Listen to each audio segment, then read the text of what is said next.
Alrighty, hello and welcome to the ADLR Podcast. This week, all the boys are here. Weird TV / Kelsey's he's running a little late. But he'll join us momentarily once you see YouTube.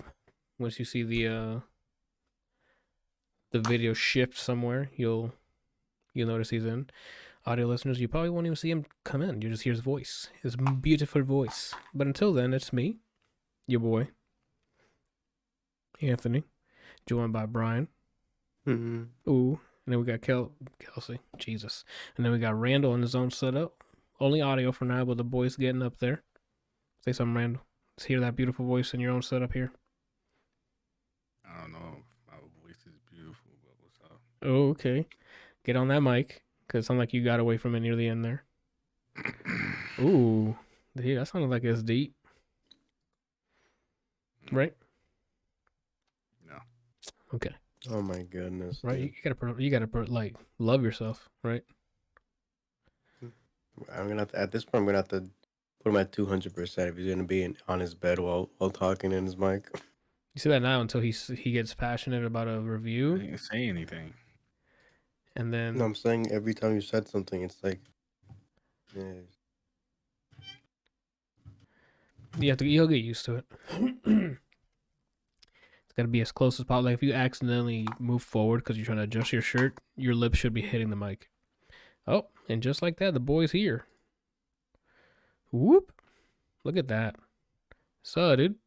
Hey guys, sorry I'm late. You're only like 2 minutes late. You're fine. To catch you up. Ran diggity doggy. Yep, that's what I was gonna say. To catch you up, he's at his room right now with his setup. He doesn't have a camera, so.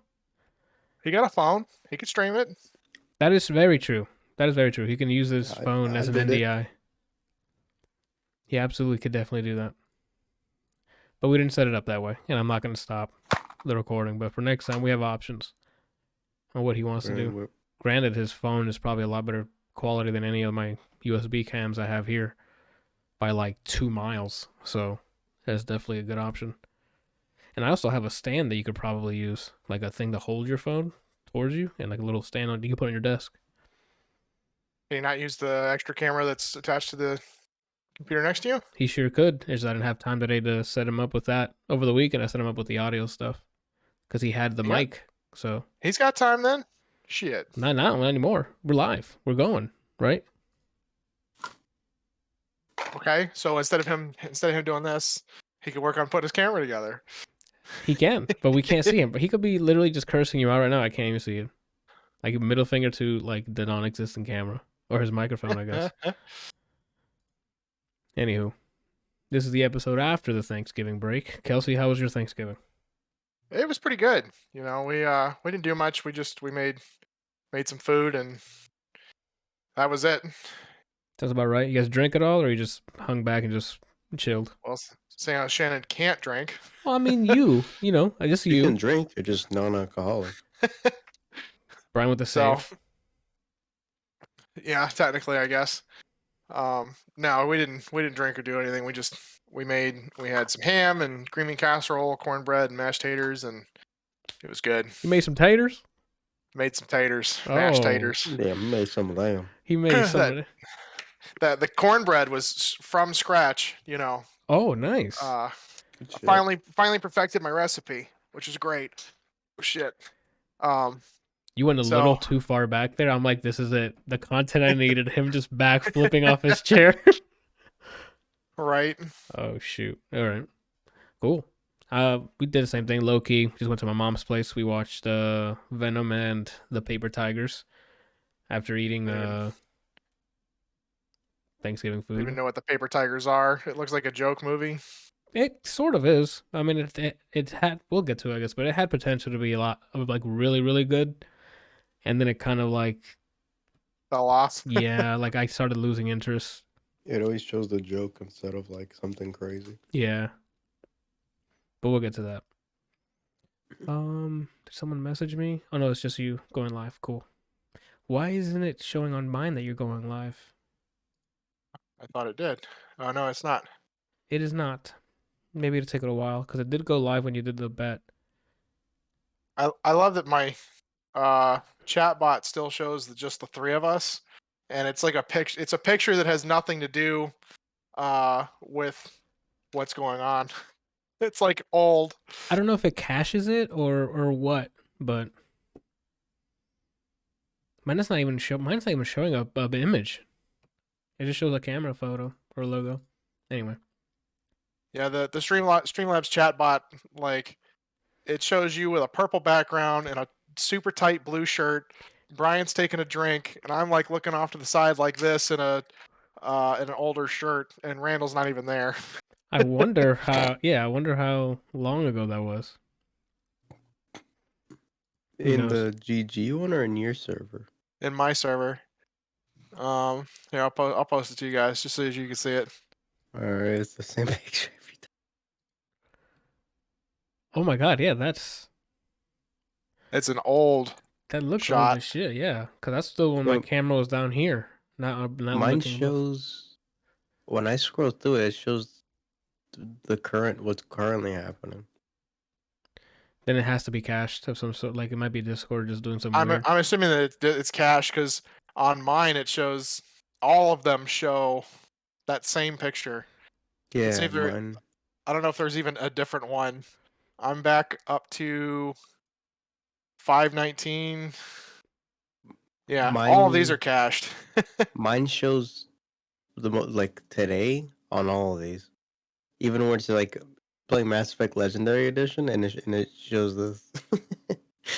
Yeah, I see the Mass Effect 2 Horizon Zero Dawn, and it still shows that one picture. I'm over a year back, and it still shows it. That's weird. There's probably a way to fix it. Go to view. Anywho. Where do we go from here? Oh, I guess I have to ask you something, Kelsey.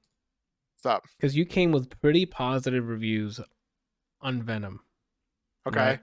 So go ahead. Yeah, like I said, it was better than the first with the fight scenes and things because it wasn't just a bunch of goop, coming together. I'm with you on that. That was way better because I could see actual somewhat fights happening. Yeah, there was a lot more scenes in the light, but Yes. a good majority of it did come. Like Carnage was definitely a lot in the darker areas, which is fine because he's red, so like he would contrast. He's the back. easy to see, yeah, which was fine. That's my issue was everything but the action. Like I didn't care about. No. I think I said that. Okay. I was really kind of. I tried to like not give away stuff. Yeah. But I tried to talk highly about the action and the people that were playing the characters, like whoever I forget who played the Siren. No, the serial killer. Oh, Woody Harrelson. Woody Harrelson, yeah. So like he did an amazing job playing the psychopath, but the whole bullshit between Venom and Carnage and Brock. Oh, Brock, yeah. Eddie Brock or Eddie yeah. was just like, what are we doing? Like, what are we doing here?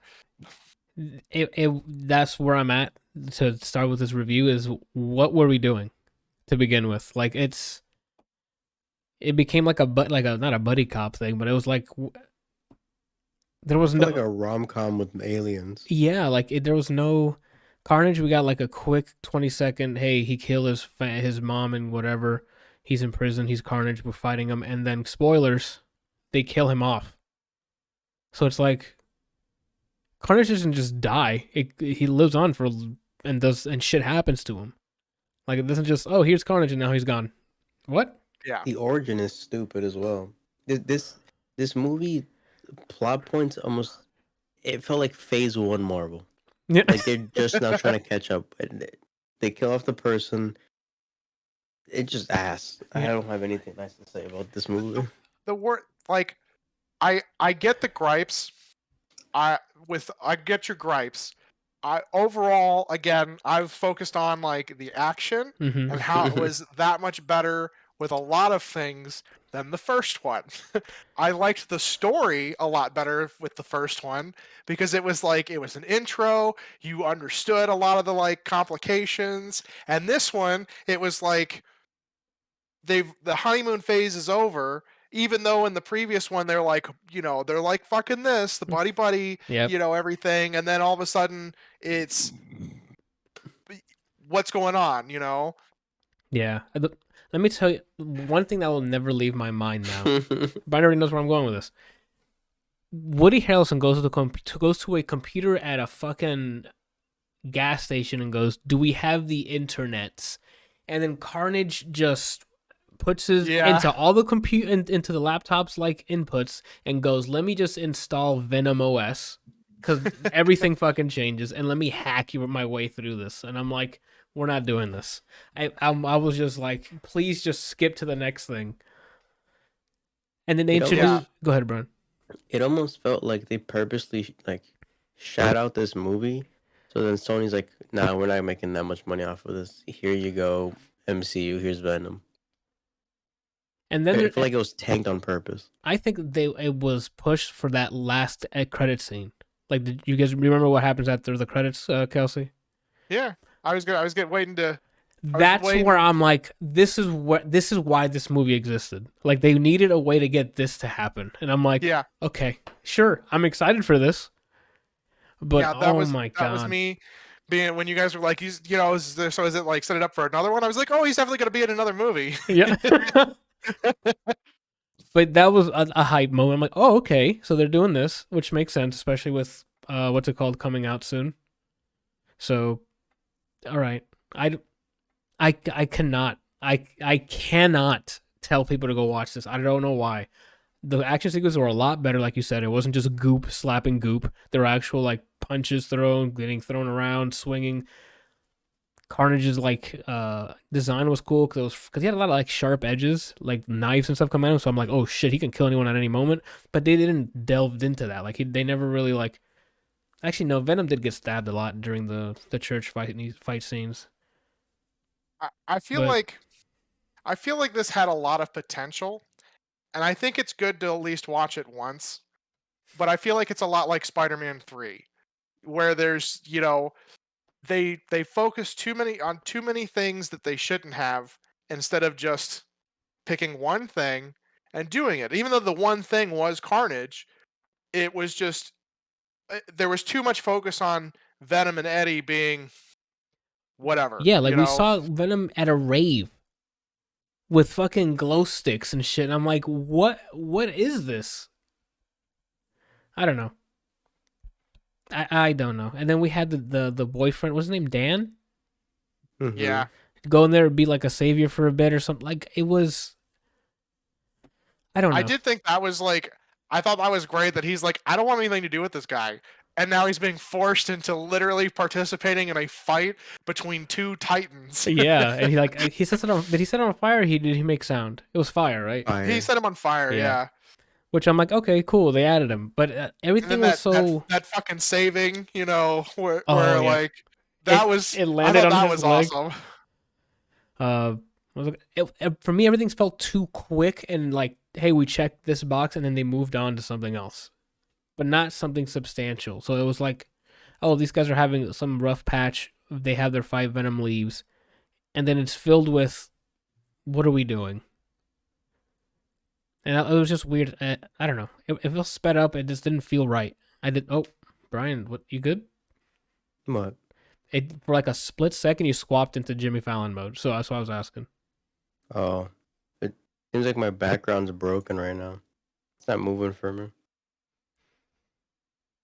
Oh, okay. Because it... Oh. There you go. I continue, sorry. Okay, that's fair. But I don't know. Maybe I can get on board with watching it at least once, but no more than that. Like, do not. You don't think so? No. I mean, I really enjoyed once, the Carnage part. But I really enjoyed the Carnage part of it. I wish they had more focus on it, and I'm really... Same.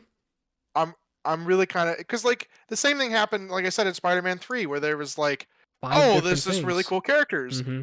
And now they don't exist. And then they had an enemy in there who did nothing.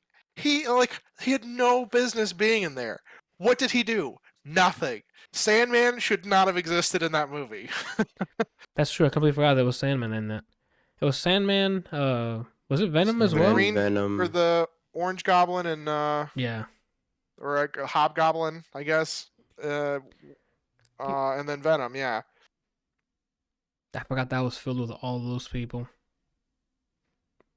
Yeah, I don't know. I did not. By the end of it, I'm like, I was glad it was over. And then I saw the post credit scene. I'm like, okay, this is pretty hype. But you can go look up that post credit scene and be hyped for it, right? I don't know if watching the whole thing. Carnage was cool.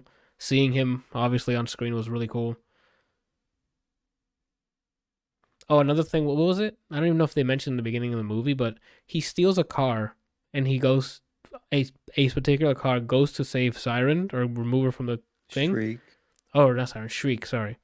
And he's like, hey, look what I got. And he's like, oh, that's my favorite car. And it's like, yeah, I know. And I'm like, me as the audience, I didn't know that. And if it's so, how did he just run into that car? Right? It's just happenstance. The things that we could have connected with him in any way was like non-existent until it happened to move the plot along. Like there was no I don't believe so. There was no like flashback of them as kids carving that thing on the tree. He just walked up to the place and it's like, oh, this has to be Cletus and what was her name? Vanessa? No, Francesca or something? I don't know. Something- Something with an F. yeah, FB. It was like, yeah, and it's like, well, we don't have any connection to this. He just and Brock just happened to walk in there. Here it is, and now we have evidence it's them. I don't know. The secure place with her in it. He just happens to be inside. I don't know, Kelsey. I don't know. Watching, I'm like, what am I watching? It was just so. I was like glad it was over. I mean, like I said, I enjoyed it for what it was, Mhm. but it definitely had a lot of faults. Like it was definitely. I feel like they definitely could have made this like a 2-part movie, and like I'm right there with you. focused on maybe not even a 2-part movie. Maybe they didn't end it, kind of left it open ended, but had an ending, Mhm. but focused more on Carnage in general and less on Eddie and Venom being a little bitch. Yeah. Oh, and then there was the line of Venom saying, "Oh, we gotta go." Like, oh, I know, he's red. That means he's super strong. Like they just threw information for it to be either funny or whatever. And it's like, why is the red one this like crazy? Why, if Venom has this knowledge, why isn't he telling us? Besides, oh, he's scary. Let's get out. It's like, okay, but why? Why did you make him red? Because it came out of you. I don't know. Well, he's red because he was created from blood. Yeah, And we saw how he was created, but he off rip just looking at him said no. Why is that?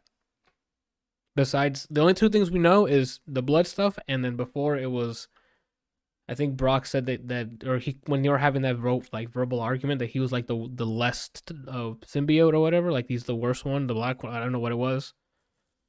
They were having They some. mentioned it. Well, they mentioned that part in the first one that he was basically the little shit. Right. So I don't know. I guess I wanted way more than this thing was able to give me, and that's why I'm this. I totally give that. I totally get that. I just wanted, especially when they were introducing more symbiotes and stuff. I'm like, this is gonna be lit. It has potential to be lit, and then I don't know. My expectations were way too high. Randall, what are your thoughts on this? I hated it. Every second of it. Yes. Oh shit! What would you wanted the movie to be instead? That makes What'd you sense. What would you want the movie or what would you have liked the movie to have shown us, or like what would you want? How would you want it to be changed if you had the ability to time travel? I guess for the I sequel. will redo the entire movie from scratch. So the plot, storyboard, everything. We're not doing any of it. Only thing I probably would have kept is the characters to be the same. Oh, okay, so you would have kept Carnage to be in the sequel and Shriek and stuff. Would you have introduced another symbiote for Shriek? Cause Shriek wouldn't have been in it. oh no. It would have just been Brock versus Cletus, Oh, okay. and I would have shot it like a horror movie. Like I would have took elements from like like the Alien movies, Uh-huh. like the old ones. Oh, since he's like a serial killer. Well, I'm talking about like the horror and suspense from the Alien movies. I would have used that to present Carnage, because I would have presented him in such a way where like he's horrifying. Mm-hmm. Like kind of like how you feel when you watch the 1980s The Thing. Yeah. So I would have made it like I would have combined the fact that Eddie Brock, Cletus is a serial killer, so I would have made him very intimidating and scary. And then now he's like combined with this thing that's supposed to be even more vicious, but now it has, it's way more powerful than he could ever be. So now these two are combined. You have like the worst with the worst. So I would have shot it in a way where it was definitely a horror movie, and people would have been getting bodied left and right. Ooh. Okay. Not on some like, I pick up the character and then I'm getting ready to bite his head and then cut and then don't really like. It'd have been horrifying, because I think that's what Carnage is supposed to be, and I think that's what Cletus is supposed to be, like very horrifying and I mean, that's why he was in that maximum unsettling. prison, right? Like, that makes Yeah. sense. Okay. Well, that's that. They're probably gonna make another separate movie, so let's see what happens. God bless them. Then we followed that up with The Paper Tigers, which is a Netflix movie, if I'm not mistaken, about 3 young kids who have a sifu who taught them martial arts. What martial arts was it, guys? Was it just Kung Fu? What is it? What is it? That's what they call it. It's Kung Fu. That's how the movie opens, is like tapes of them going through and learning from their master and how they got older and older and older. And then the movie takes place present day when they're grown men. One of them with a family, the other one teaches MMA. Is that what it was? Yeah, he's like a coach or MMA coach. And the third one, I guess he's just living, right? He off of like a work injury claim, so they just pay him a bunch of money, so he just chills. So he like busted his leg. They find out that their Sifu whatever passed away, but then they also find out that it wasn't like a natural cause kind of thing. He was killed, and now they're trying to figure out what happened. And that's pretty much the premise of The Paper Tigers. The movie opened up with some strong, like, hype martial arts, people getting slapped left and right, like actual fights, and I'm like, okay, this is gonna be pretty good. Then they grew up. Then it cuts to the present day, where they kind of all fell out of the discipline and the training, so they don't do that stuff anymore, and it shows. They use that as as the punchline for a bunch of the jokes in the movies. Like, oh, I'm too old for this, so like they're not as fast. They're getting their ass beat. They damage their leg, or like, you know what I'm saying? Like, that's just, they're not in the same shape, or they weren't as good as before, because they were legendary as when they were growing up and being taught. They were called the 3 Tigers of, I forgot the master's name, but of his name. And they were the only disciples, things like that. Like, they were the squad, right? They were the apex predators, right? And then that's it. I don't want to kind of ruin the story on what happens, but there is a villain, which is a person who ends up killing the master, I guess, but not to spoil who it was.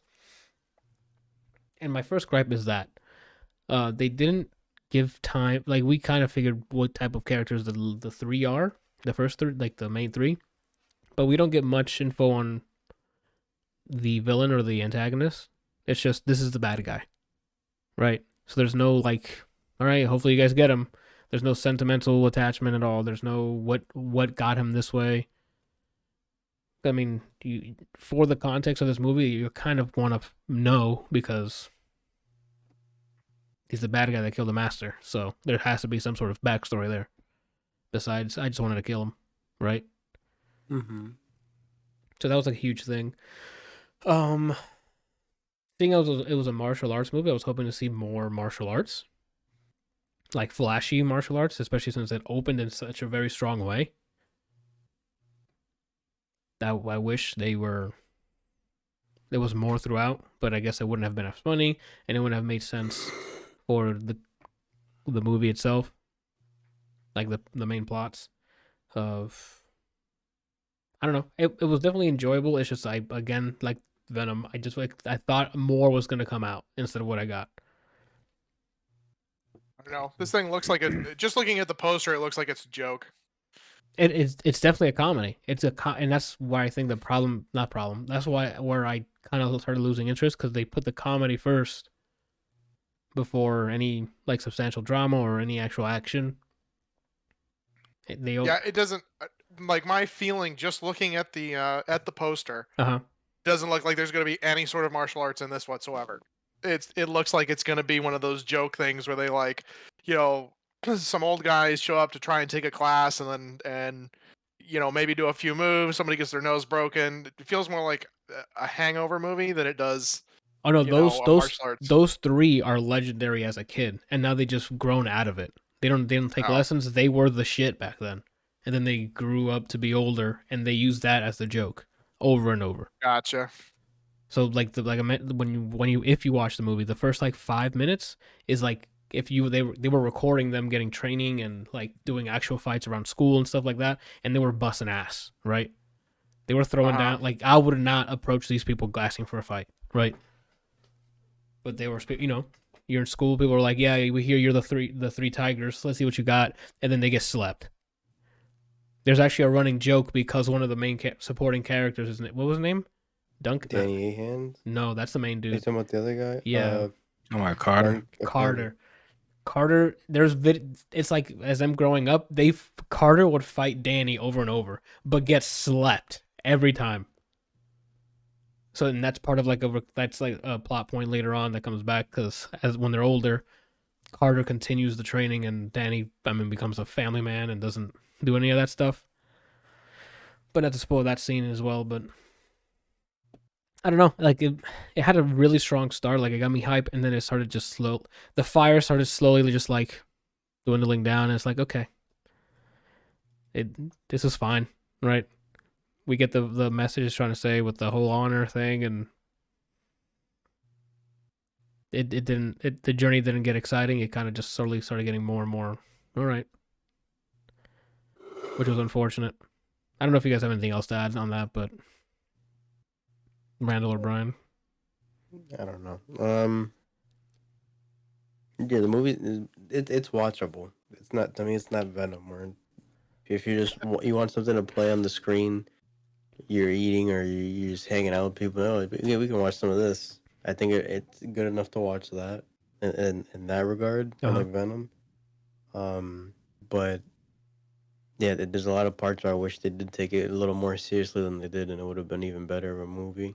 Things that don't make sense, and one of the three tigers is now an MMA coach. Him growing up and being what he is after he goes up being an MMA coach makes it so that his inability to do said things makes no sense to me. Even grappling and things like that, he was asked in that too. So it's kind of like, why give him that plot if it means nothing? Yeah, that was a bit sad. The other guy, the guy with the leg, his gimmick, I got tired of it maybe by the third time they used it. Yeah, because there's a guy with like a brace on his knee because he had like a injury. So like the first time he tries to fight someone at his age, of course, like you hear the leg like crack, and he's like, "Oh, my leg," and stuff like that. And granted, some of the fights he actually pulls off some crazy stuff with that leg being destroyed. I'm like, oh, okay, he can still move, but then that's like to the extent that it goes. If this movie would have had like a cliche Rocky training montage of them like after they were older, and then from there they became at least somewhat decent. Yeah. From there on out, like they dropped the jokes a bit. I think it would have been a little better, but it's something to watch. Brenda, what are your thoughts? You watch a lot of martial arts movies, so like. I wouldn't necessarily call this a martial arts movie. Okay. Like you said in the beginning, yeah. To me, the beginning was the best part of the movie. I don't know, man. It gets you like really hyped because you're like, oh, we're about to see a bunch of this over throughout the movie, and then it's like the way I feel like in terms of recommending this movie, I would say like watch the montage and then you don't have to watch the rest of it. Oh shit! So as soon as it says present day, exit out of Netflix. Yeah, it's not worth it. Just enjoy the. That's just my opinion, you know. Like, I mean, I'm pretty sure other people might find something interesting, or they might even find it like really funny. I don't know. There was Would funny. You rather watch, Go ahead. Would you rather watch this or Venom? Let There Be Carnage. Oh, I think I'd rather watch this. Yeah, I definitely watch this. Because I don't like like Kelsey. I'm telling you, the first like couple minutes of like the VHS tapes of them training and stuff is like, oh shit! It's like reminiscent of the old like, is it what I say? No, is it Karate Kid? What's the other one that has the three kids? It's not Karate Kid. Karate Kid's it's just one guy. The three kids. Talking about Three Ninjas. Is it Three Ninjas? Is that the movie? It's like the old. Yeah, it's the three boys that they're brothers and they enter tournaments and kick ass and everything else. Okay, this had that kind of vibe in the first couple 20 because it's like them learning. It's like quick cut, them learning how to throw kicks, how to do balancing and stuff like that, and then they started putting into practice and like against fights against other kids and stuff. And I'm telling you, it's hype moments. It's like watching a fighting game tournament. I think so. If the movie took place, let's say they do that montage, they don't do the whole thing. Like they do a bit so we get who they are, and then that's the movie. Them in that time. Oh yeah. I would think it would have been better. And then after big resolution or when he opens the letter. Oh, after from there, go back into a montage maybe, and then the ending should be them present day at a bar or something meeting up, or at a funeral or something meeting up for like the seafood or something like that.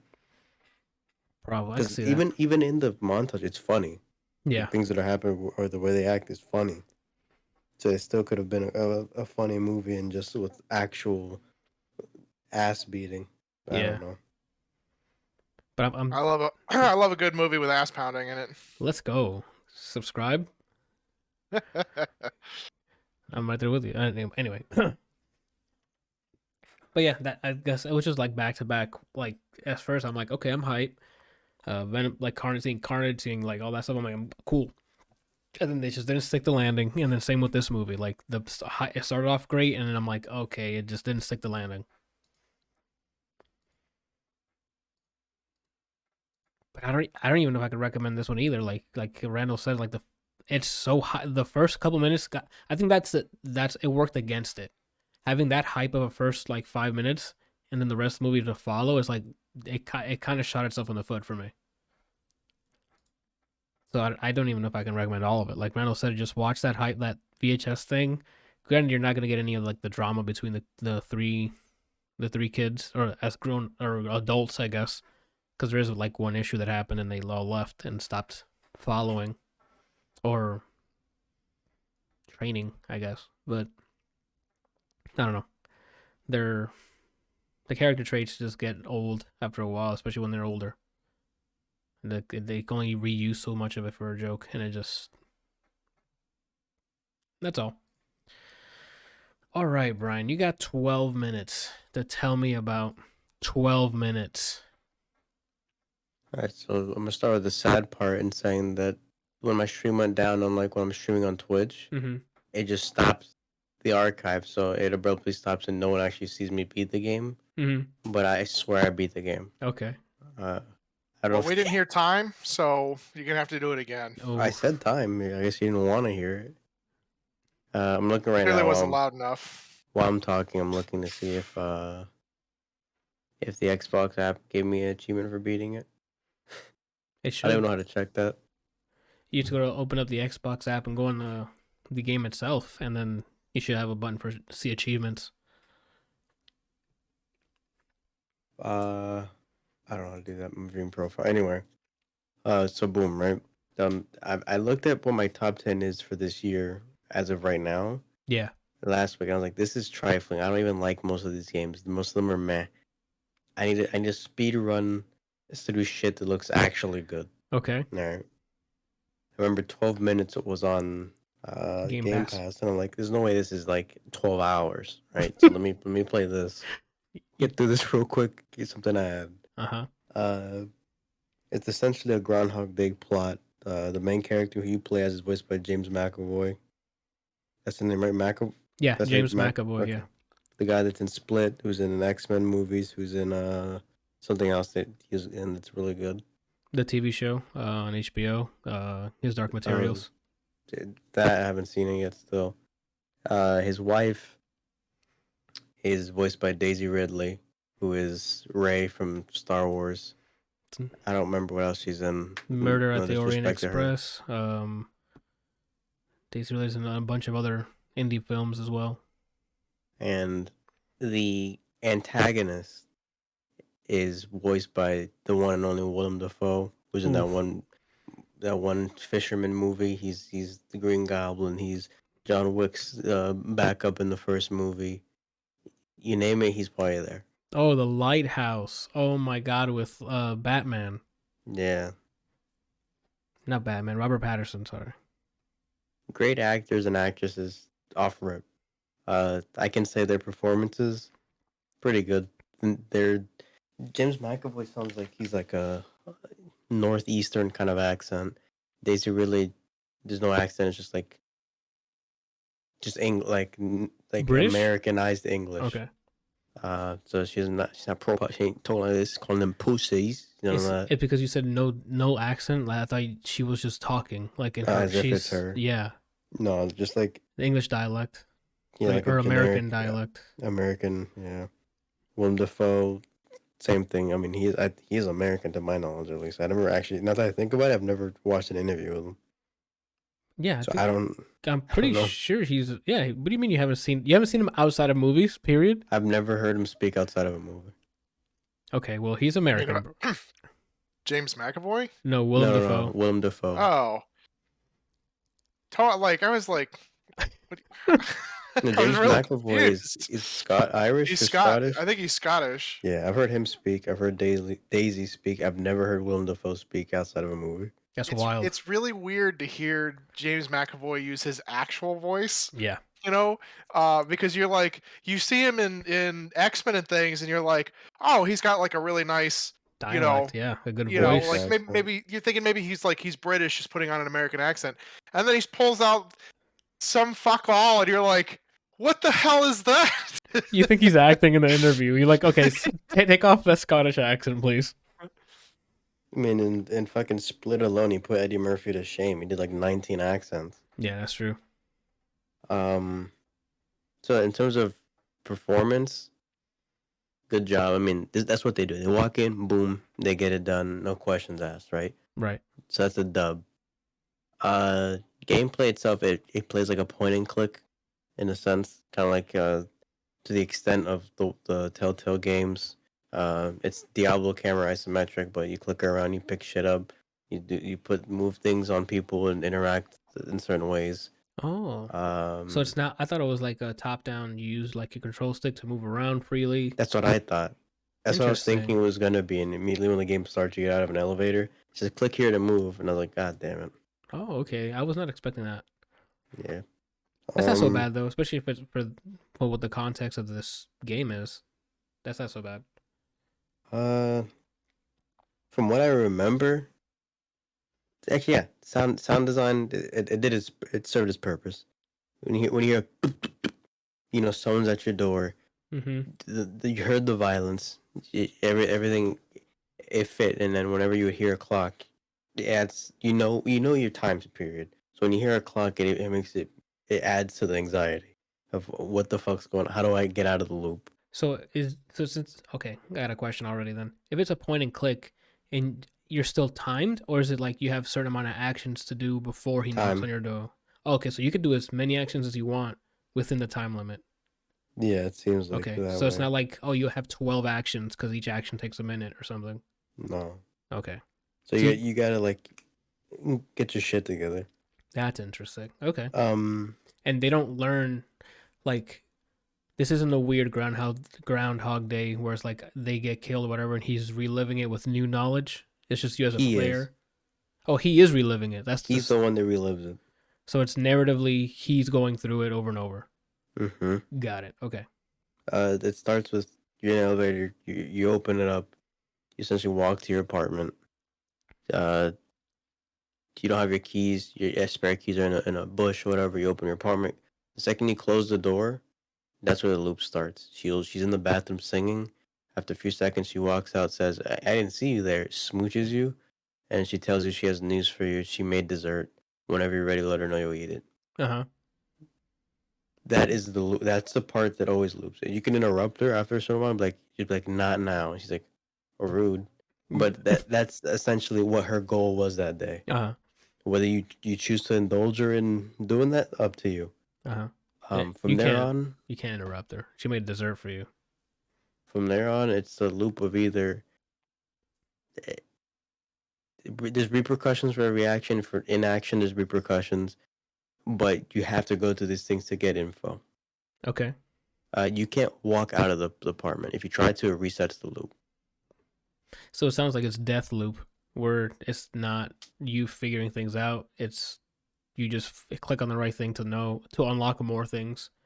Okay, so I'm bad at puzzle games. Okay. I think Explains a lot. I'm decent at problem solving, but when it comes to puzzles, for some reason, my brain just tries to do a Marvel combo instead. It panics and just tries to do something, right? You feel like it's like a test or something, like you get anxiety. Yeah. It's like, oh my god, they're testing me. There's a part in this game, narrative-wise, where if I did not look it up, it would have been a 4-hour stream of me at the exact same spot. Which, and because I'm bad at puzzle games, it might not be saying much about it. Uh-huh. But because I'm bad at it, I'm like, that's too highbrow for me. That specific part, after I passed that, I could see what to do after. But that specific part, I was like, there's no fucking way I would have figured this out. It felt a little obscure. Yeah, there's multiple times where I just would try to find something sharp to try to fight the antagonist. Like one time he just completely parries. I'm like, all right, what if I come from this angle? And just everything that did not get me more information, I was trying to do. Oh, okay.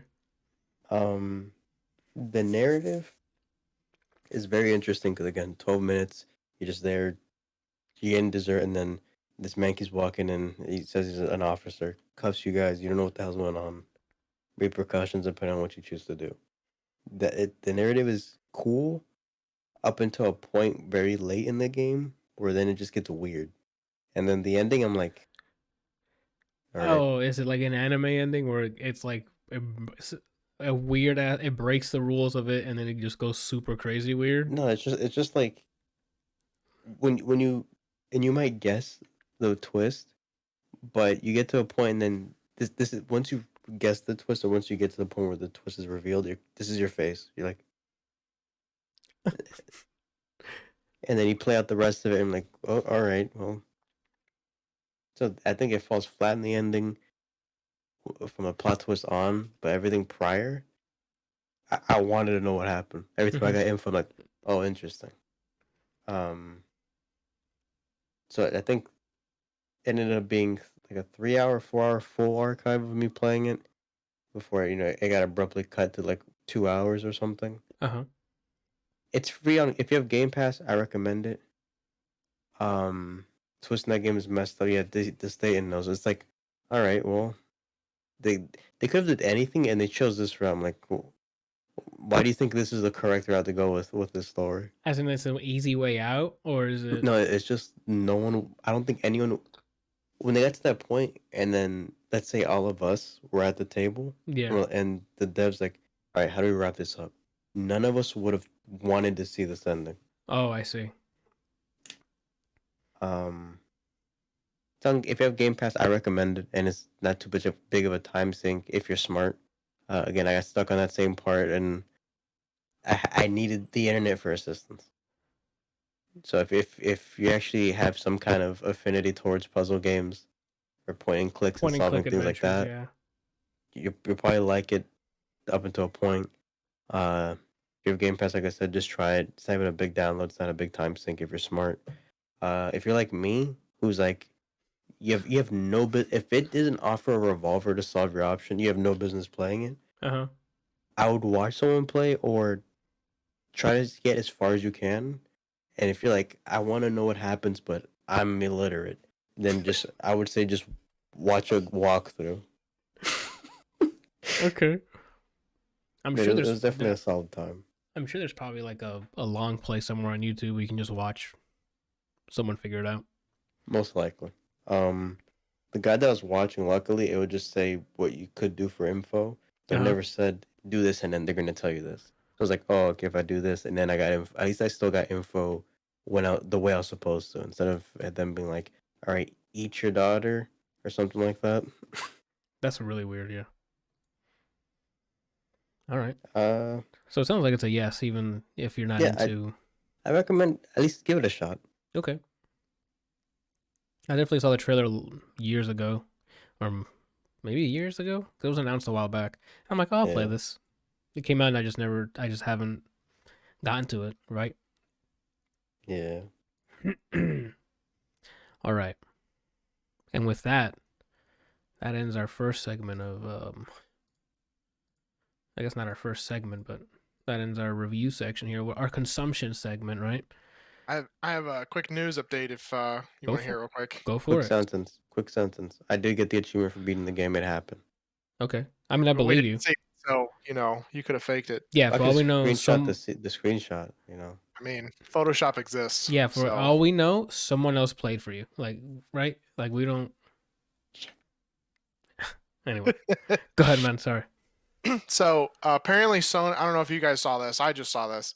Sony has confirmed 3 more Marvel-produced Spider-Man movies after No Way Home. 3 more confirmed? Like 3 more confirmed. So apparently, what the hell?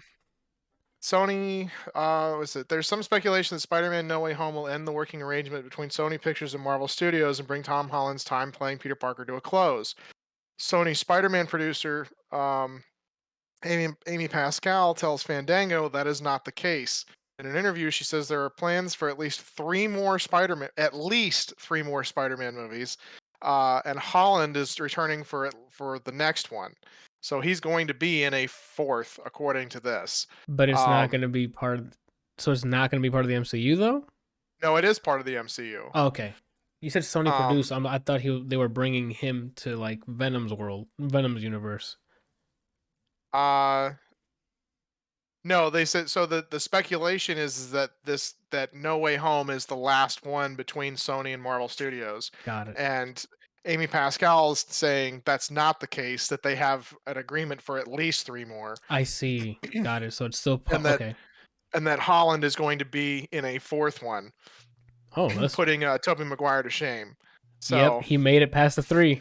Good for him. He made it past the 3. I mean, technically, he's already been in. What is it? 5? Yeah, 5 movies. He's been in Civil War. He's been in Avengers Endgame and in Infinity War. So 6. Yeah, he's already been. He's cleaned that slate a while back. But Spider-Man propers, he's gonna get up one movie over them. He's taking the cake. Yeah. That's good news though. I mean, up to this point, we've loved each movie. So up until we'll see December. We'll see. We'll see in about a month. Let's see if they stick the number 3.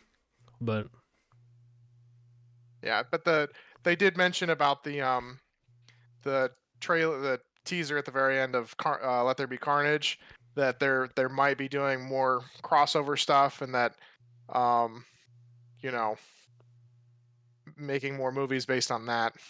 That'd be great.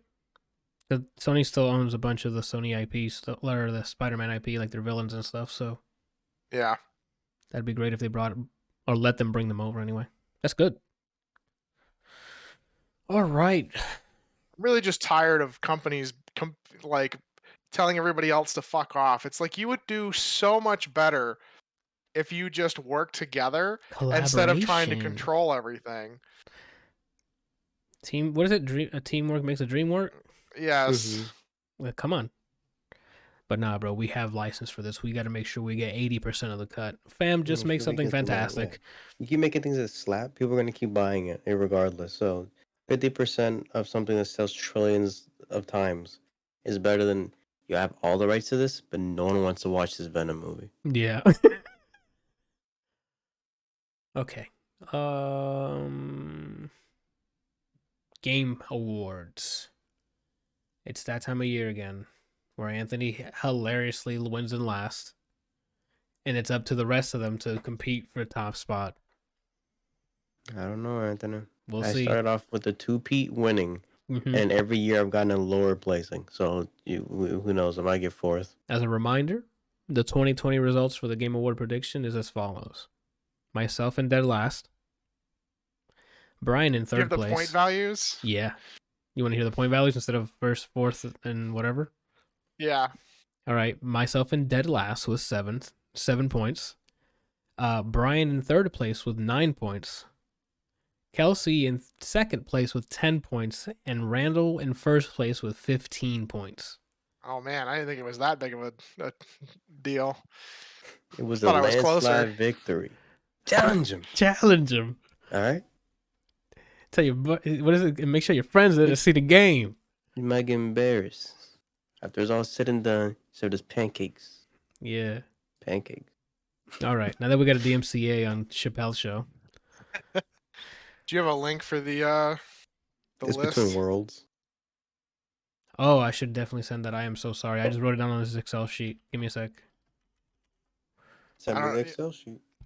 Mostly just because I need to see what our choices are. That way you're not just being like, okay, so first is you know X, second is Y, third is Z, and it's like, wait, what was the second one again? You are absolutely you're right. You are absolutely right. Here you go, homie. Oh, never mind. There we go. Where are you at? Or I guess this chat. I am in this chat. This chat. Get out. They told me to get out. You old cat of gold rays. I'm going to save the most anticipated game for last. It won't let me click on view all categories. Are you kidding me? Are you serious? Mine opened. Oh, it forced me to click OK on the cookies bullshit before I could view the categories. That's how we get hacked. I hit it, but I didn't know you were forced to. We're hacked, all of us, live here on stream. Okay. Are you guys ready? Let me know when you guys are ready. I'm ready. I've got the nominees page up. Okay. Which I think is hilarious that you gave me that link, and that's not where it took me. It didn't? No, it took me to the home page, and then forced me to click. We collect cookies or something, and you have to click it before you can touch anything else on the page. Yo, sort it out. Whoever worked on Game Awards website, sort it out, right? If I send you a link to the nominees, that's what should come up. Anyway, we'll start with best esports team. Cool. We'll do the esports stuff first because that's like our wild card. Best esports team. Yes, we have Atlanta FaZe for Call of Duty. DWG KIA for League of Legends. Again, and Kelsey, please correct me if you're more knowledgeable on the esports stuff here. Yeah. If I'm mispronouncing something, catch me on it, right? Natus is the next one. No, it's Navi. Yeah, Natus Vincere, Navi. Brian said knocked. What did Brian say? I said what the NAPAR Navi stands for. Oh, okay. I'm like, where you said that? And I started like scouring this You this blew his Excel. mind. Yeah, I'm like, He where? came to a grinding halt. You literally, yeah, I blue screened just now when you said that to me. He's buffering. Yeah, so not Navi for CS:GO, Team Spirit, Team, not Teen, like the song, for Dota, Dota 2, sorry, and Sentinels for Valorant. Now, I don't know anything about any of these fucking teams, right? I don't watch any of this. So I'm gonna go ahead and jump in here. And Natus Vincere is like my favorite Counter-Strike team, and I've been following them for several years now. So it's clearly going to be them because the rest of this is garbage. Okay. When I used to follow Dota like aggressively and still play, Navi was my favorite Dota team. So Like I don't know who Atlanta FaZe is, and DWGKIA I think it's a team that I don't recognize. Sentinels is new because of Valorant, and then nobody gives a shit about Dota.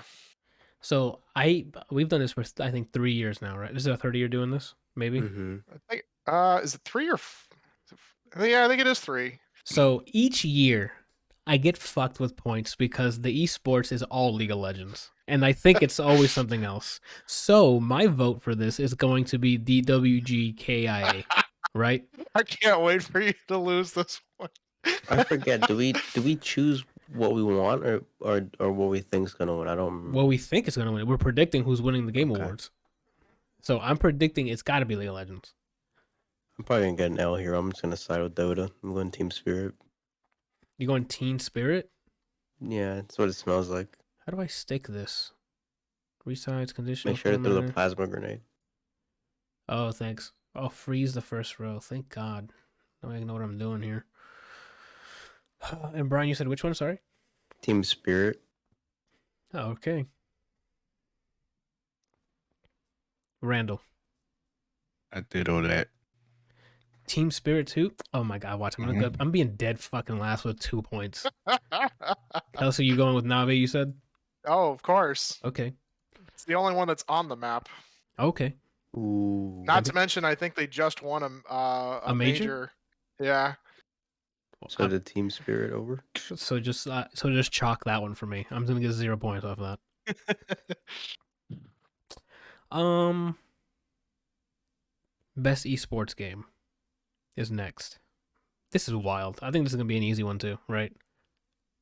Call of Duty, Counter-Strike, Go, CS:GO, Dota 2, League of Legends, and Valorant.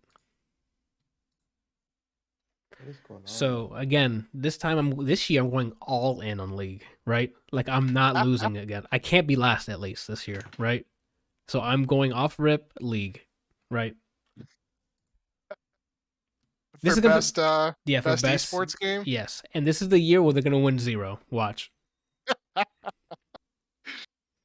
gonna go with Dota again, just cause. Dota? Oh, okay. Randall, what you got? Yeah, I'm gonna go with Dota as well.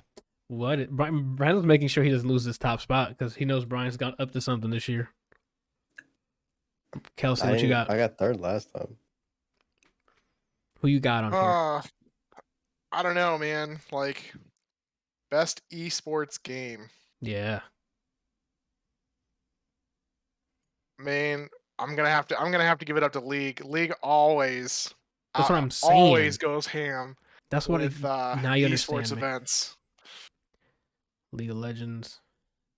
And me and Kelsey, we're gonna stick it in the trenches together. And when they call fucking Dota or Call of Duty, we'll cry together. Watch Valorant somehow win. The next one is the best esports event. Same thing. International. We have the International 2021, right? 2022 or 21 or 2022 League of Legends World Championship. Is it 21 or 22? I think I might have. Then I wrote these down wrong. I guess my copy paste sucks, or Google Excel decides to increment the numbers each row. PUBG Mobile Global Championship is 2020.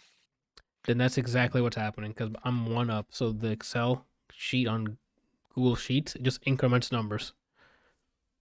Lovely. That's the way Excel works if you drag. Oh, okay. Well, there you go. I don't Excel. It's a built-in function unless you Disable do it. something different. Oh, okay. Then that explains the incorrect things here. All right, sorry. International 2021 League of Legends World Championship, Valorant Champions Tour, Stage 2 or Stage 1 Masters, I don't know if it incremented. PGL Major Stockholm 21, sorry, and then PUBG Mobile Global Championship 2020.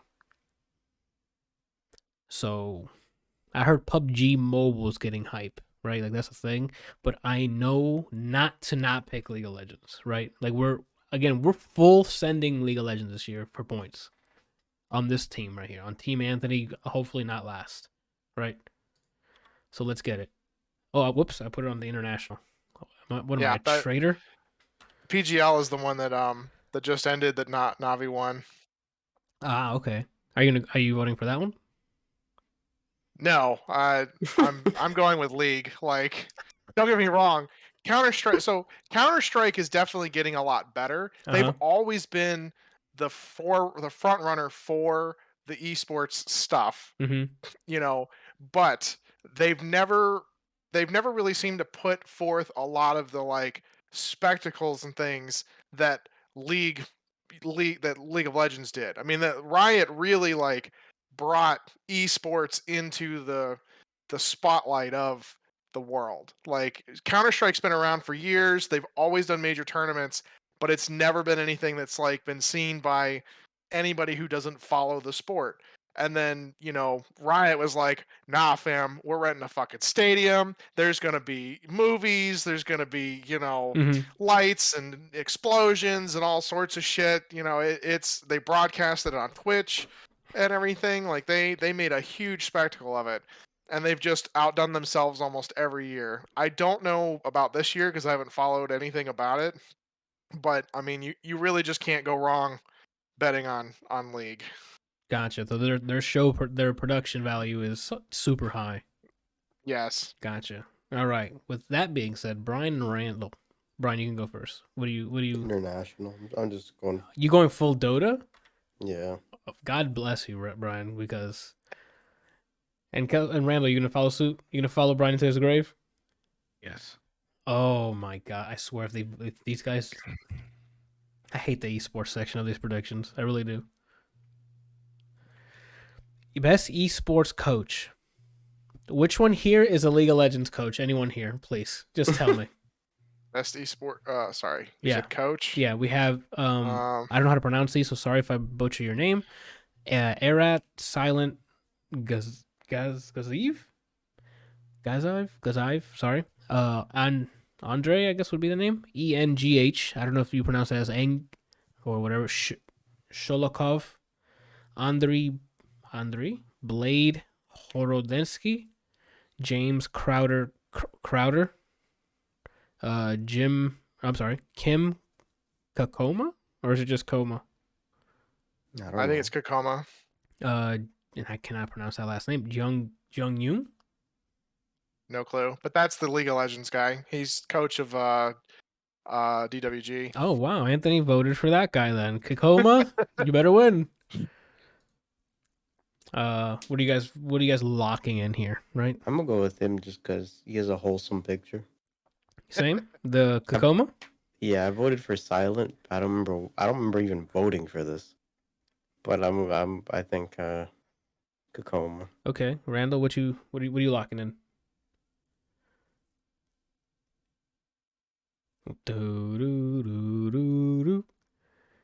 Randall doing he's probably like Wikipedia searching all of these. Oh no. Which one are you feeling, Randall? Which one feels like a winner to you, right? Or do you like Blade? Because it reminds you of Blade. Interesting correlation. You never know. That could be a selling point. Daywalkers. I'm going with Crowder. Okay. Atlanta. And Kelsey, what you got? Going with Blade. You going with Blade? Navi, man. Oh, okay. Best coach. Gotcha. All right. Also, Destaten in my chat, I missed this apparently. He said a few minutes ago, someone air out that man's room. Too much stench of team spirit in there. I like the reference. Yes, I like it. All right. We got best esports athlete next. Simple. So we have Chris Simp Lair. We got Hio Showmaker Sue. Magomed Kalilov. Alexander Simple Kostiliev. Tyson Tenzi, and I don't know how to spell NGO Ngo. I don't even know. I don't know how to pronounce it. It sounds like you have. So you're doing simple. You off rip. You don't have to wait for your. Okay. Nope, simple all the way, man. You know what I'm gonna ask? That dude is a monster. He has been a monster for years, but he's finally like I mean, they've always talked about how he's like the #1 CS:GO player. But he, Navi just had some. They've always done really well, but they've had some players that just either didn't live up or didn't show up, to certain games. And there's only so much you can do, carrying people on your shoulders. I mean, I know playing with you guys, but those are facts. I'm not even gonna deny it. So I'm not bad at games. But they won the major, and he's a monster. Okay. Which one here is the League of Legends player, right? Showmaker, I'm assuming. Either that or Tens. I forget which. Let me look. I know this has got to be it. If I just send League of Legends, I have to win the majority of these. The thing that pisses me off about esports athlete, why are these all people who play team games? Where are the fighting game players? I don't know. They acknowledge Sonic Fox once, and then after that's like, all right, we got those button mashing nerds out of here. I don't know. So, that's a good question. Tens is Counter-Strike. Showmaker is League of Legends. Simp is Dota. Okay. And then, I'm sorry, Collapse is Dota, and Simp is COD. Oh, okay. So Showmaker it is for me. Got it. Brian, who you locking in here? I voted Simple, apparently. News to me, so I'm just going to go with Simple. Okay. It's a good choice. And then Randall, to round us out here for the best esports athlete. Bang. Which one? Simple as well? Mm-hmm. Oh my gosh. You guys are all going to get a free point here, and my dumb ass is out here with Showmaker getting 0, right? That's why I think so to win, but apparently I voted for Simple, so. All right, next is a content creator of the year. I don't watch any of these people. There's Dream, Fusli, I think, Gals, Ibai, and the Gref. I guess it's supposed to be the Greg, but there's an F in there. So, which one here streams exclusively League? I'm just kidding. I think Dream does Minecraft, right? Yeah. Fusli does just chatting, like IRL streams. Okay. Gules, however you say it. I have no idea. I'm gonna go with the Greg, right? I'm just gonna lock that in because I don't know. I'd like looking at his name. I don't know why. Maybe it's because of the F in the middle, just randomly. That's going in there. All right. Brian, who did you Dream? You go in Dream. Got it. You thought it was the musical artist? Mm-hmm. Not that fucking picture. Randall, who you got locked in here? Like, you smell this is the content creator that pulled us out of 2021, right? I'm going with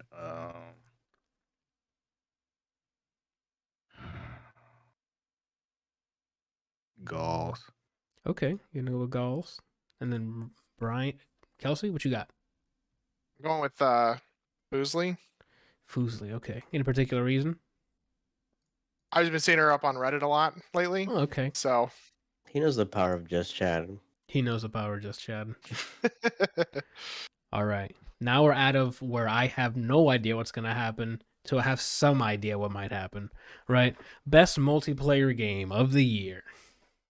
We have Back 4 Blood, It Takes Two, Knockout City, Monster Hunter Rise, New World, and Valheim.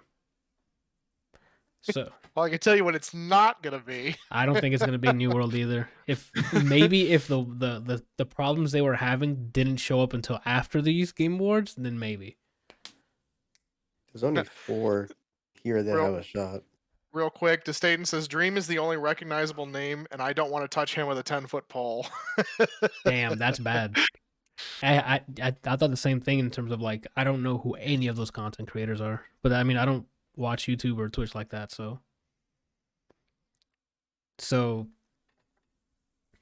what I think is gonna win. Back 4 Blood was a okay start.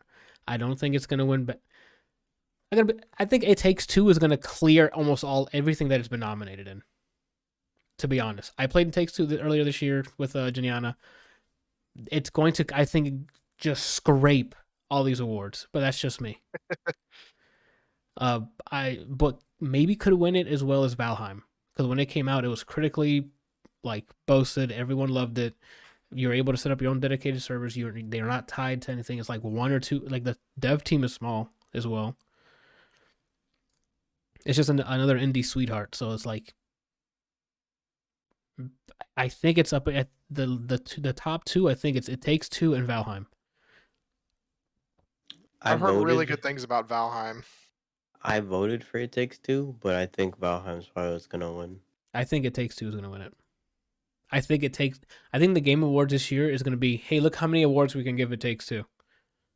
I hope, even though I guessed against it, I voted for It Takes Two. I hope it gets glory. Yeah, I'm going to vote for It Takes Two because it deserves it, and I think it's gonna win because it was also critically acclaimed. So, and Brian, you said you're voting for Valheim?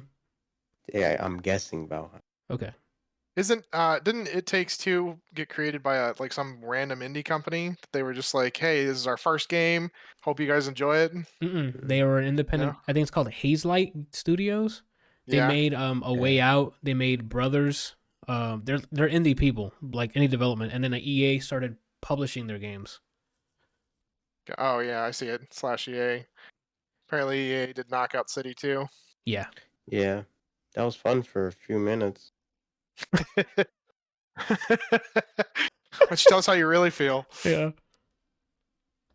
So yeah, if Knockout City would have held on or hooked himself to a really decent sized player base, then maybe I'd be talking about that now. But after a month or two, ain't nobody talking about Knockout City anymore. Randall, what are you locking in here? It Takes Two. It Takes Two as well. And then Kelsey, what you got? It Takes It Two. Takes Two. Yeah, To make things all right. Takes Two to make things go Make it right. out of sight. Ooh, DMCA's worth it. I don't even care. Let's start. I'll sing it. Yeah, Brian's got the yelps. All right, let's move on here. Best sim/strategy game.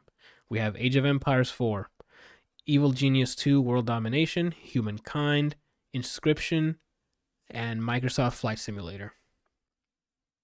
So, what category? The best sim/strategy game. I didn't get to play Age of Empires, or have I heard anything about it? Humankind made a big ass splash. Humankind made a big splash. Yes. And Flight Simulator made a big splash. Yes. Inscription, I've heard, I think has overwhelming reviews right now, but I don't remember anything about it besides people gushing. Yeah, I thought Microsoft Flight Simulator was last year. No, it should have been near summer, maybe near the beginning of this year. I think March, maybe during spring. Maybe that's what it was. Let me look it up before I lie to everyone here. Let's say go hard. Unless it came to PC or Xbox later on, that might have been what happened. Yes, that is the case. The Xbox version came out the PC version came out in 2020. The Xbox edition came out this year. Yeah, because I thought it won a bunch of awards last year for simulation and things. It might have. Let me actually look it up. Let me see if it did. Yes, it actually won, and me and Randall got a point for it. Always bragging this. So maybe we can just repeat and get a free point. I'm kidding. I know I voted for every category, and it's telling me to vote again. I did this already. That's wild. Did you? I mean, you also said that you beat the game, and oh we don't my god.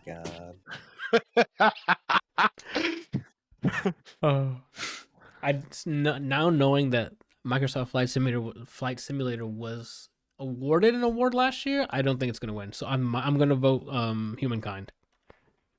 Same. Actually, don't know anything about Humankind. I heard about it. It's indie Civ. Yeah, like if an indie developer made Civilization. Gotcha. With different mechanics, I think it might be a little deeper than Civ, but I haven't played it. Randall, what you got? Or who you got here? What strategy game made you feel like I am a tactician in war, right? Or in peace, right? I'm going with Humankind as well. Oh, snap. Kelsey, what you got?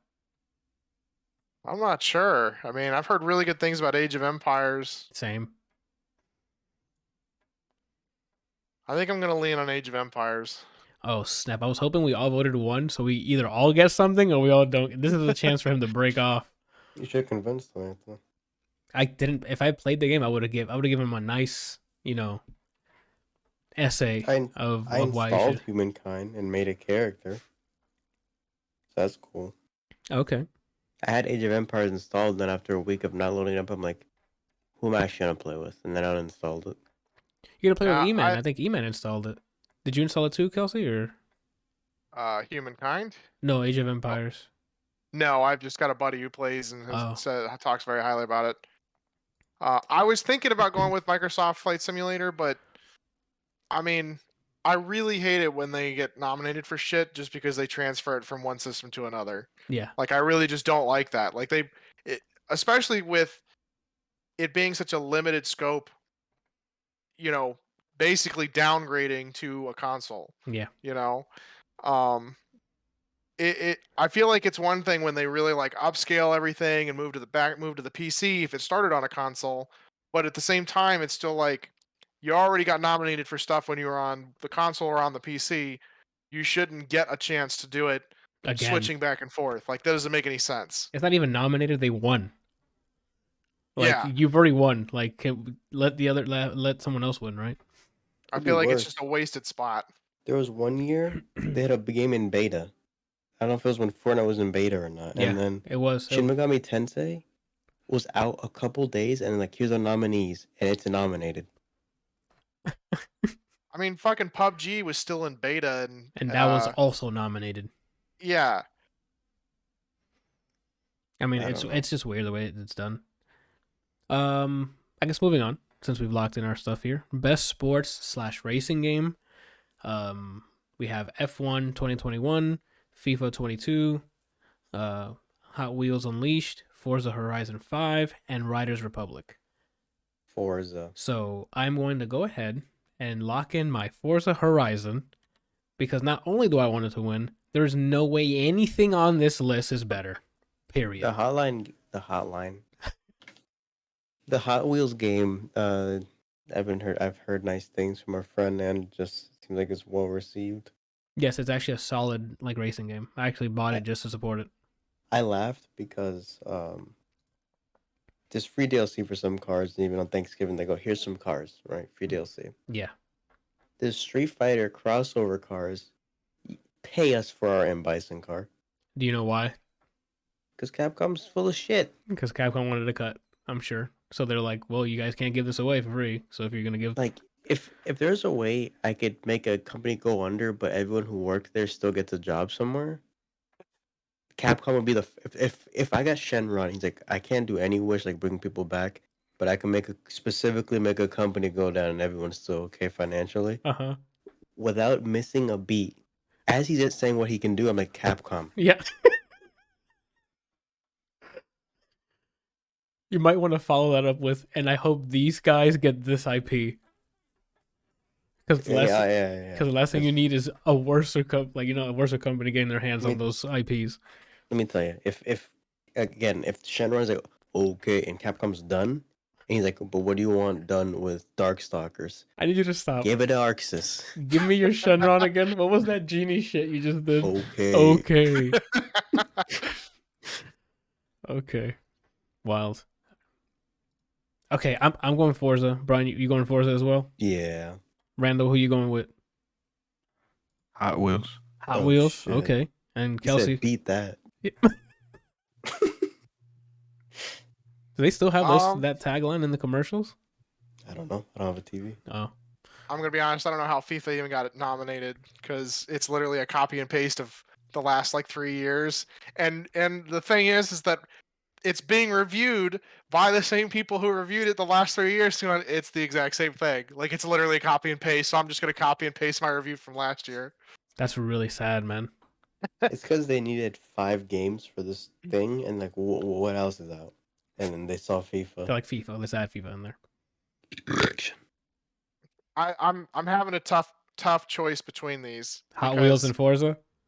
Well, that and Riders Republic I've heard really good things about. Plus it's got like way more modes than anything. I mean, you have all sorts of different things that you can do. Those are facts. It's steep, essentially, without Mont Blanc. It's more than... You know what? I like to change my vote. Okay, to what?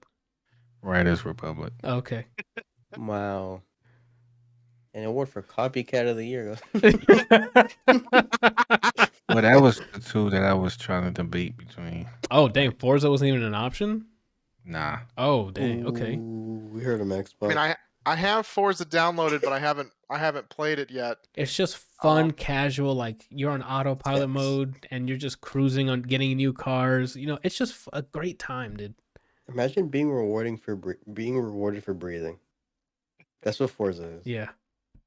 And you might not be a fan of that, but you know. I don't know. I'm kind of at a toss-up between Hot Wheels and Riders Republic. Okay. Because I've heard really good things about Hot Wheels. Plus, growing up with Hot Wheels and getting to like play an actual racing game on all of the orange, you know, like it's multiple colors, and I think there's a level editor too in it, so you can make wild shit happen. There's boss levels. Yeah, like it's a full featured racing game. You can customize your own car. Yep. 0 out of 10. Forza is just damn sexy. I will give you that. I think I'm gonna have to go with Riders Republic though. Okay. Just because, like, I mean, for the best traditional and non-traditional sports racing, like it just does so much. You got mountain biking, snowboarding, hang gliding. Like there's so much shit to do. Yeah. I should give that game a shot actually to see how chill it is. All right. Best family game. What's funny about this, and sorry to cut you off. Okay. No family should play Mario Party together. And let's continue. If they truly love each other, they should not play Mario Party. Mm-hmm. I think I would rather play Mario Party than I would play Monopoly. I'm gonna be honest. I'm right there with you. Absolutely. Between Monopoly and Mario Party, easy. You want to talk about like destroying, like families getting divorced, fist fights, like at the end of Monopoly. At the end of Monopoly, you feel like you are in real life in financial danger. Like you I think Mario Party is between those two is more like acceptable because it's not a whole like afternoon of just malice. It's like you can do like 15 turns and you're done. Okay. Whereas Monopoly, it's never like, let me do a quick game. No one's ever said, let me do a quick game of Monopoly. That's true. It's Monopoly a slow is descent. the Dota of board games. I can see that. That's a good line to put in their box. Just letting you know. The nominees for Best Family Game are It Takes Two, Mario Party Superstars, a new Pokemon Snap, Super Mario 3D World plus the Bowser's Fury combo that released earlier this year, and WarioWare Get It Together. So, like I mentioned earlier, I am going all in on League of Legends, and for games, I'm going all in on It Takes Two. So my lock is It Takes Two. Brian. It doesn't make Everything's sense to me. alright. Another thing that Takes doesn't two make to make sense a to me. thing go right. What doesn't make sense to me? Isn't Pokemon Snap single player? It Is doesn't it? say best share with your family game. It says best family game. Maybe it's co-op. Maybe they added like a co-op mode. I don't. That's an asterisk to me right there, but I'm not voting for that. Can someone fact check real quick if Pokemon Snap is co-op at all? What I'm looking for. Because that I'm is gonna do It Takes Two. I don't think it's gonna win because Mario Party's here, but I don't want to give that game or series any energy. So I'm gonna say It Takes Two. So It Takes Two. Randall, what you got, man? Hey. It Takes Two as well? Mm-hmm. Okay. New Pokemon Snap does not have multiplayer. There's no online co-op or split screen play. So why is it in a fan? Okay. I guess it's not multiplayer. It's for the family? Like for just kids and I don't know. like... I've never liked. I watch Game Awards for this game we've made, and for the announcements. I don't trust. In my head, I don't trust Jeff Keighley being in charge of any of this shit besides setting up the venue. Well, it's not only him. Like, there's like a board of people who do the voting for this. Or like I get it, but then to me, it's very obvious why some things are nominated on here. Ah. I can see that. And then Kelsey, to round us out here. We all went It Takes Two. Do you want to pull apart here and maybe get an extra point here, or what's going on? I'm going with It Takes Two. I mean, I watched you guys play it. I've seen them just blow up. Like, it looks awesome. In my head, their building blew up. Brian and Randall. It's time. I said, Best fighting game nominees. oh, Demon Slayer, Kimetsu no Yaiba, the Hinokami Chronicles, that's just Guilty Gear Strive, Melty Blood Type Lumina, Nickelodeon All-Star Brawl, and Virtua Fighter 5 Ultimate Showdown. I'm going to lock with Guilty Gear. Yes. Thank you. I'm going with Guilty Gear Strive. So here's the thing I have to say, right? Go for it. Playing both of them, right? Melty Guilty Blood Gear and Strive and Melty Blood. Okay. Both solid games. This is the first Melty Blood I've ever played. The game's gorgeous. It's simple to pick up, but then it's an anime game, so there's like 19 subsystems in it that you learn. But it's gorgeous, pretty relatively easy to pick up compared to older versions of the game, and it's just a fun time. Okay. Guilty Gear, same thing. The things that I like about each one is what the other one doesn't have for me. Oh. And so Strive, visually, nothing, very little things visually come close to this in any genre. But the issue I have with the game is that character representation in terms of archetypes, I feel like I'm missing a main. Right? Okay. Characters are fun to play. The game's fun to watch. It's single player Marvel right now. If you watch tournaments, you don't even know what's going on. You're gonna get hyped. But the lack of like, I feel like it's just someone missing, and then something about the game's mechanics. It feels great, but again, it feels like there's just like an ounce that if they just tune a little bit, near perfect game. Okay. Melty Blood has characters I love, but then it's like it feels less creative in terms of combos and things like Guilty Gear is. Okay. But I'm gonna go with Guilty Gear because I think that's what's gonna win. Okay. We got 3 for this wasn't my review. I don't know why I went on the rant, but whatever. Hey, you're just informing the viewer/listener on why you're picking Guilty Gear, right? Mm-hmm. Kelsey, who you got It's here? clearly going to be Street Fighter 5. We got you. I'll add that entry. I'll call Jeff Keighley right now and be like, hey, you forgot one vital game. Street Fighter 5. No, I'm Guilty Gear as well. Okay. So that's going to be an all or nothing for us. Best RPG. Let me tell you what's not winning this, right? I can tell you. Oh. Let me go through the list first, which is first, Cyberpunk 2077, Monster Hunter Rise, Scarlet Nexus, Shin Megami Tensei 5. Sorry, I thought I said 4 there. And Tales of Arise. Off rip. Cyberpunk Cyberpunk 2077 has no business being on this list. We'll get to the category that I would if I saw the board picked best score, Yeah, and I saw Cyberpunk there, that whole board gets fired and we redo that category. it's actually not, let me scroll up. It's nominated. Anthony, you've heard Guilty Gear. That shit is a soundtrack with a fighting game attached as DLC for free. Why is that not nominated? But Cyberpunk is. Oh my god, you're not kidding. Hum a song from that isn't the intro, which is "Welcome to Night City." Welcome to Night City. I mean, that song alone is worth nominating, but I don't know what you're talking about. Even if we compare intro songs, put that next to "Smell of the Game," the Guilty Gear Strive main theme. Probably no contest. I haven't heard it, but I'll take your word for it. Anyway, but let's get back. We'll get to the sound one because I didn't know. I didn't know Cyberpunk was. I didn't notice it was nominated for the sound. That's wild. Or for the music. Sorry. So for best RPG, the only game I played on here is Cyberpunk, and no way in hell. As much I got through the game, I had my fun with it for the X amount of hours I did to get through the main story. Cool. No. I have not played Monster Hunter Rise, but I have played not a ton, but a bit of Monster Hunter World. That is if it's anything like World, that's way better than Cyberpunk. My opinion.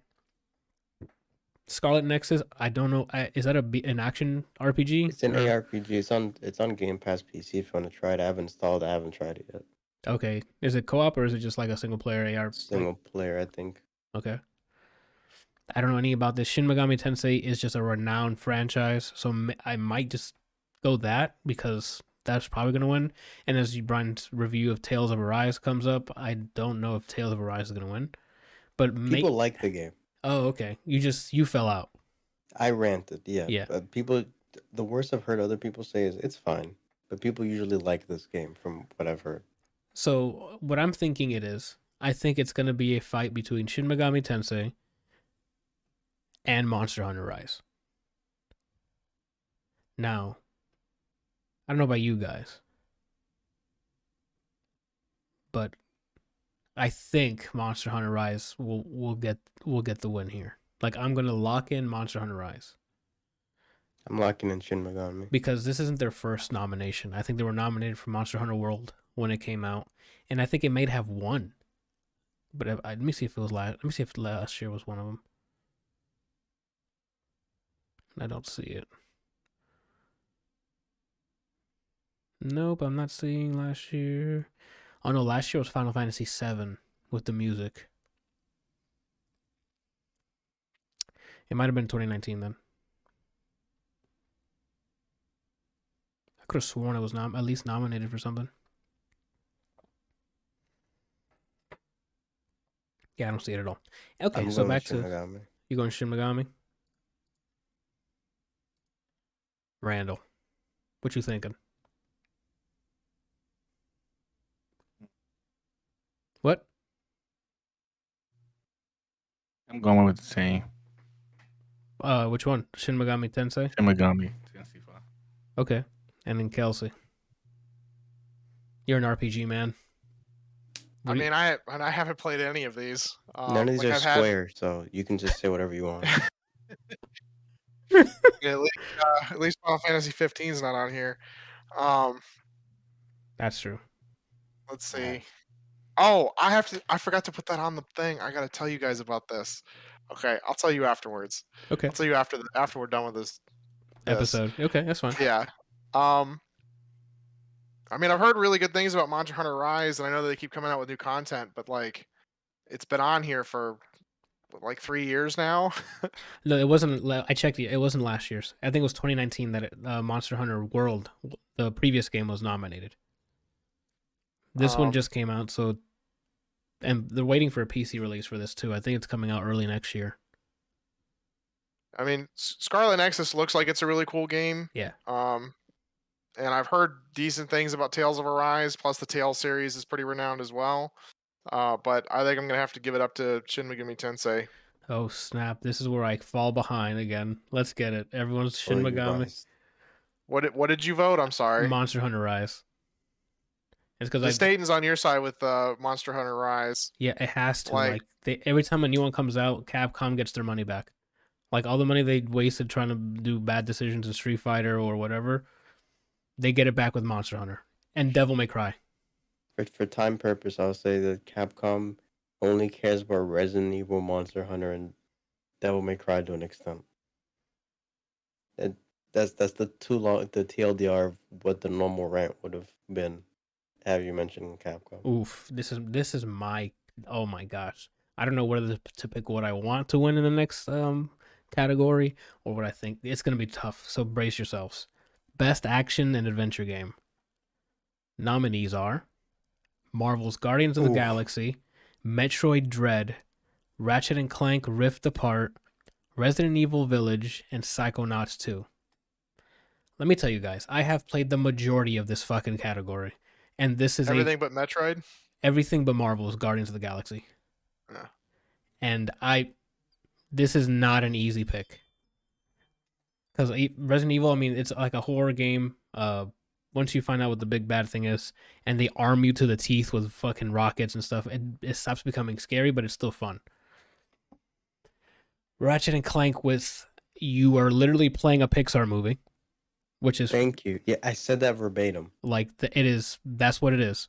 That's how great the rendering is done, and it's still responsive. It's not like floaty buttons and stuff. It's really fun action adventure game. Metroid Dread, excellent. It has, I think Brian, you mentioned it had cause I didn't finish it yet, but you said it was kind of short. It felt short. It felt really linear. Linear, that's and what up it to was. a point, the story's like, okay, and then you fight the last boss. That makes sense. And for Psychonauts 2, incredible writing. If you love puns, super hilarious. A visual style that's unlike any other. You know when you're looking at a Psychonauts 2 gameplay, it's not like, Army Man with gun, first-person shooter, where it could be like 80 different games. It has a distinct look just like when you're playing a Mario game. You're like, that's a Mario game, right? Psychonauts 2 is awesome. So what's going to win here? This is where boys become men, right? Like, if we can, whoever gets this one right, God bless you, right? So, when I voted for this the first time, but then this said fuck your settings, I voted Dread. Hadn't started Ratchet and Clank. I voted Dread because it's more of Metroid. It's optimal. I didn't play Psychonauts. I've seen I haven't played or watched the second game because I might play it through it. Gotcha. I like the first one. That's also on Game Pass. Resident Evil I've seen twice. Marvel's Guardian of the Galaxy. I don't even like looking at that game. I keep hearing the gameplay's fun. I don't like looking at that game. So you're not playing that then? So really it's between Dread and Ratchet and Clank. And after playing Ratchet for 2 sessions, I want and expect this to win. Okay, so you're locking in Ratchet. I'm locking in Psychonauts 2. Yeah. Yeah. I feel it. I think that's going to take it. Because even though we waited a long time for it, it is a Psychonauts game through and through. It's really funny. It has great platforming. The combat still feels great. This statement says Psychonauts 2 and in caps, no, and then back to regular compromise. What? So no compromise. Oh, I see. Yeah, I was going to say, yeah, Psychonauts 2 is definitely talking about an adventure game. Come on. Randall, what you got? Or who you got? Ratchet and Clank. Ooh. This could be it, boys. This is where Anthony might be able to get a point over these fucking professional predictors. Kelsey, what are you thinking? Going with Metroid. Oh, okay. So this is gonna be. I mean, it's back to the classic. I've heard nothing but good things about it. You know, like I've never played the Psychonauts series, and I only have a little bit of knowledge of Ratchet and Clank. I've seen people play Resident Evil, and I know nothing about Marvel's Guardians of the Galaxy. But looking at the trailers, all of my friends that have played Metroid were like, it is incredible. Yes. So I'm gonna have to go with that one. Oof, I don't know. I can't wait to see who wins this. All right, let's move on here. End of the year I get fourth, I can just feel it.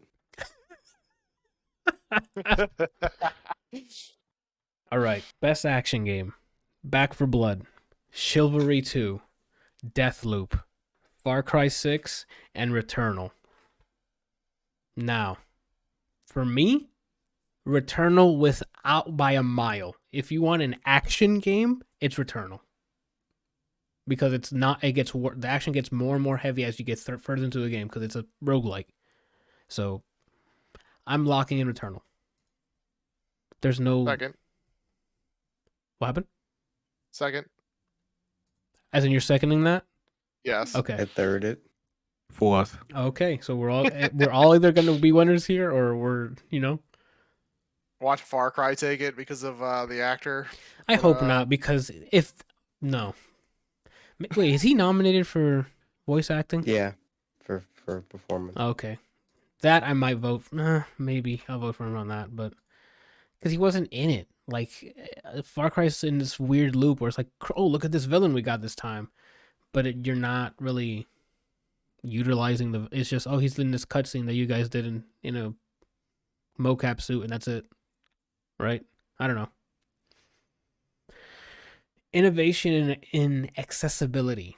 So this is basically the games that give the most accessibility options or the most inclusive accessibility options. We have Far Cry 6, Forza Horizon 5, Marvel's Guardians of the Galaxy, Ratchet & Clank Rift Apart, The Veil, Shadow of the Crown. I am going to lock in Forza because it's so accessible that you can have it just play most of the game for you, where you just have to steer. You can just start. It'll automatically start and go in a race.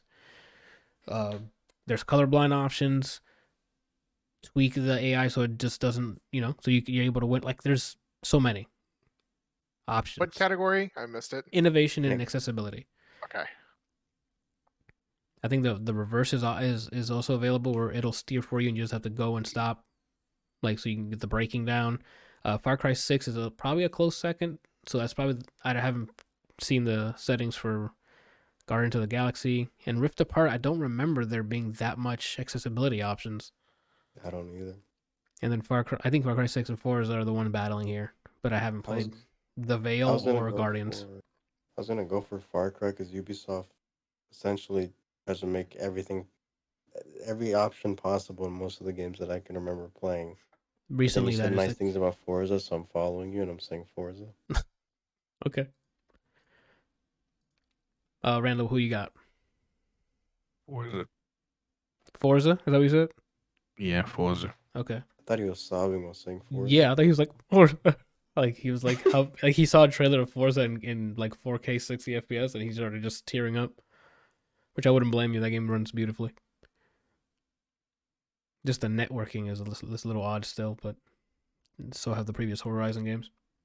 Kelsey, who do you got this time for accessibility options here? Innovation and accessibility.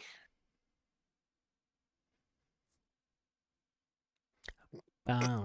I really don't know what this category is doing, so. And I don't know I've not played any of these games, so I can't be like, oh yeah, that makes sense.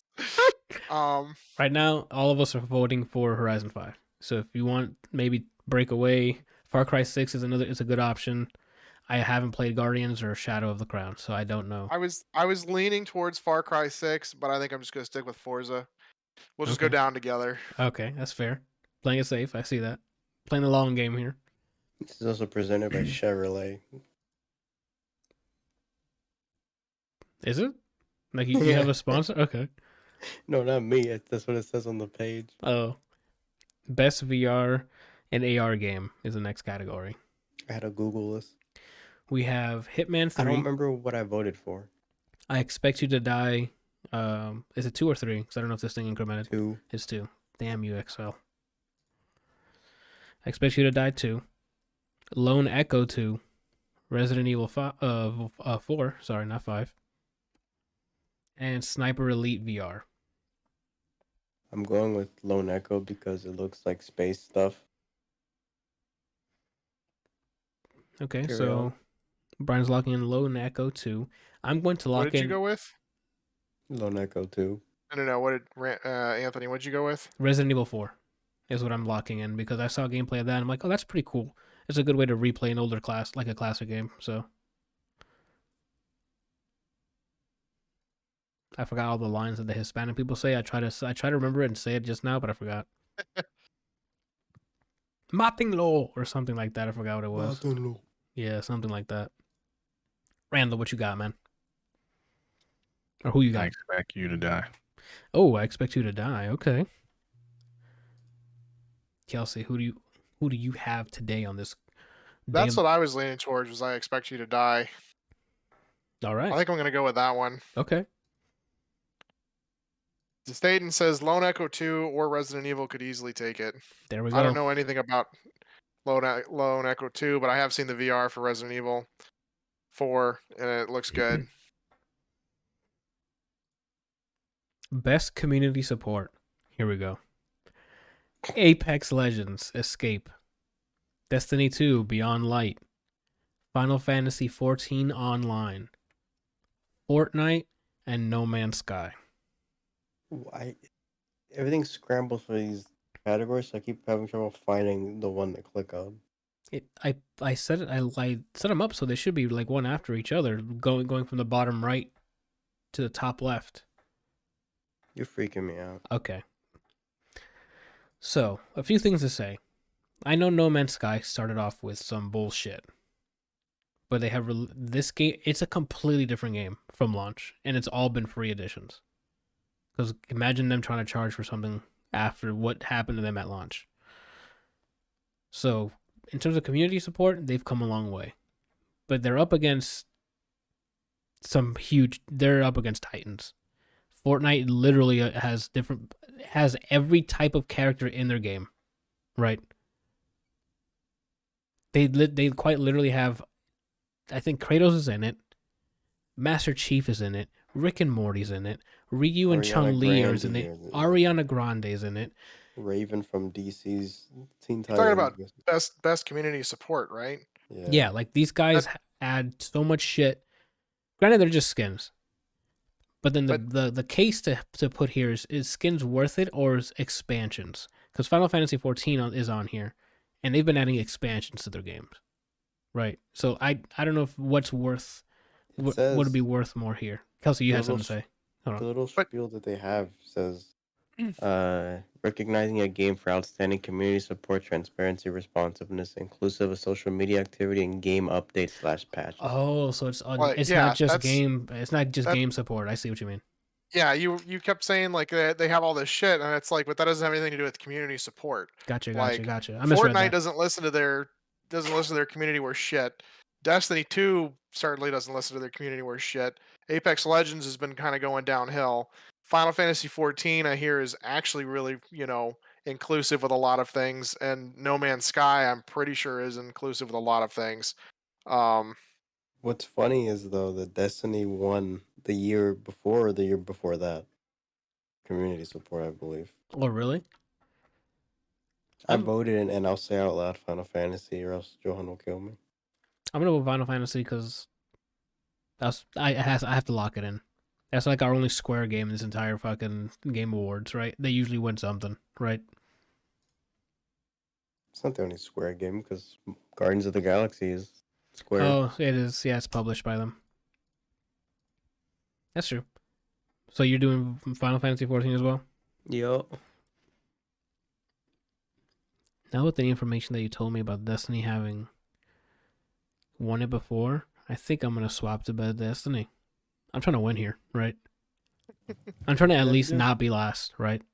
It's me this year. I'm washed up. I'm doing Destiny. I'm swapping to Destiny. For me, best community support, I'm doing Destiny. If they won it before, they could probably do it again. Unless they just did something catastrophic that I'm not aware of, right? Yeah. Oh, they were under heat on Twitter, at least, in like a month or two ago, because they keep vaulting or like archiving old content. Oh, right. And then making you pay a hilarious amount for the new stuff. Oh, wow, it's weird. I went back to Final Fantasy. I locked in Final Fantasy. I can't. I'm not being last again, right? This is the year I break out of fourth place. Oh. Randall. Who you got? Final Fantasy. Ooh, let's get it. Kelsey, who you got? I'm gonna have to go with Final Fantasy. I mean, I just like No Man's Sky is No Man's Sky is up there, but I've heard nothing but good things from Final Fantasy about their actual community, everything. like their forums and things like that. Staten in chat says No Man's Sky based purely off community love. It is. So it sounds like No Man's Sky might take this, and we Look, all just go down in flames. That's fine. The second one of you guys switches your answer, that's when I'm if we're all picking the same thing, I'm safe, right? Best mobile game. This one's rough. We have this is actually this year's pretty rough. We have Fantasian, is that how you pronounce that?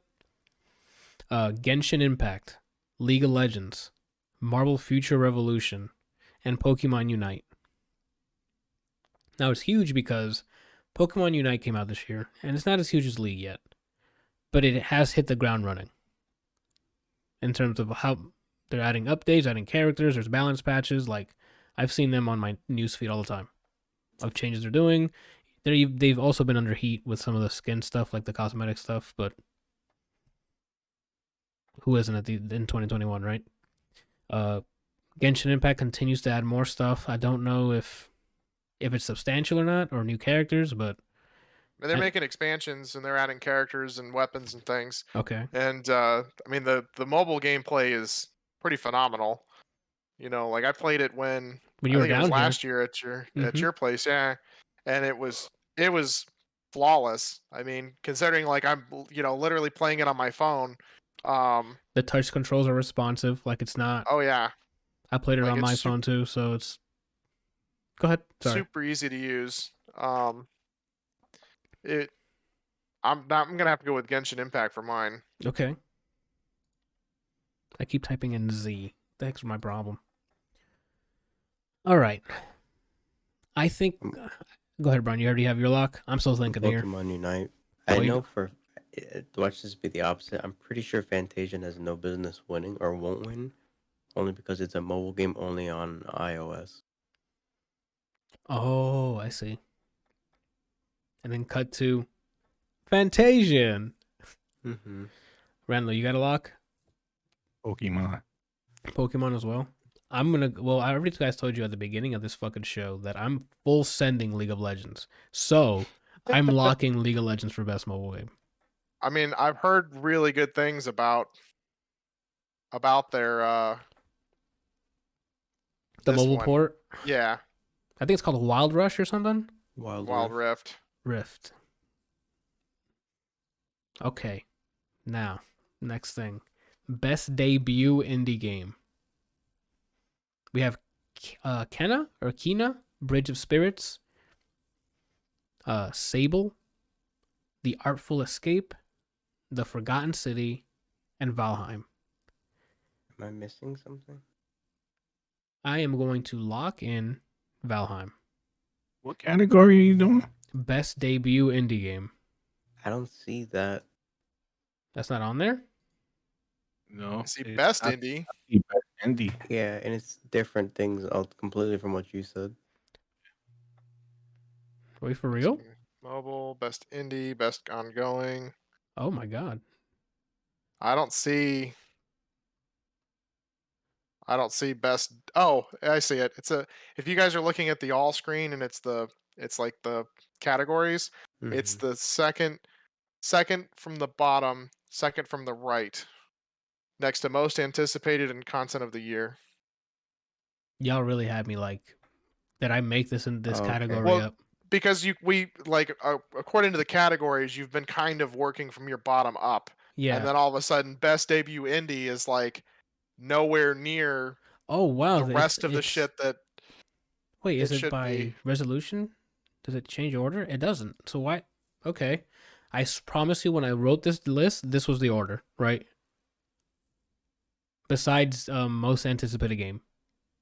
The one that, I mean, you've been going in. It does change orientation if it's smaller. Okay. All good, though. It's there. Yeah, it's next to Content Creator of the Year and Most Anticipated Game. Gotcha. Okay. Going with Valheim. Same. I'm locking. Going with Valheim. Okay. I was going to say, yeah, I lock in Valheim because for an indie game, that game hit the ground and it exploded this year. So okay, so all three of us, Valheim. Kelsey, what you got? Who you got? Trying to think of what the Bridge of Spirits was. It's like an action adventure game that looks really good. Like the visual style looks like a DreamWorks movie. Yeah. I don't know about any of the other ones, but I remember Kenna from State of Play or Yes. something earlier this year. Yes. But I think I'm gonna have to go with Valheim as well. Okay. I had Kenna highlighted for you, and then you're like, I'm just you turning out of here. That's fine. And now we have best indie game. That's the one you guys were looking at earlier, right? Yeah. Okay. Nominees for that is 12 Minutes, Death's Door, Kenna, Bridge of Spirits, Inscription, and Loop Hero. Loop Hero I'm going with. Okay, you going with Loop Hero? I'm going with Death's Door. Because that is a game I've been hearing all year since That's its release. Bird, right? Say again? That's the bird one? I think so. I want to try that. Random, Did anyone here that I didn't want to try or like cared about was Kenna in this nomination, in this award? Really? Go ahead, Kelsey. Go for it. You guys are talking. I was just gonna say that Kenna came out and everybody reviewed with it's fine. It does what it. There's nothing like huge about it. Like it's a great action adventure and / platforming. I think there's some platforming in it game, but there's nothing that's like stands out. I think one of the reviewers said that it just played it safe. So I haven't played it myself, so I can't really add to that or disagree. So Kelsey, go ahead. Loop Hero was cool. Like it was definitely like it was a fun game, but it was kind of short, you know. And I don't really feel like there was a lot of replayability. Not even difficulty levels or anything like that, or I don't remember there being difficulty levels. Oh, but okay. I played it when it I think when it came out, and I mean I shoved a bunch of time into it and beat it and everything, but I don't remember if I bothered to finish anything after that. Gotcha. Okay. I don't know. I think because I don't really know anything else in here, I'm probably just gonna have to go with Loop Hero. Okay. That's fair. Randall, did you already say yours and I didn't hear it, or?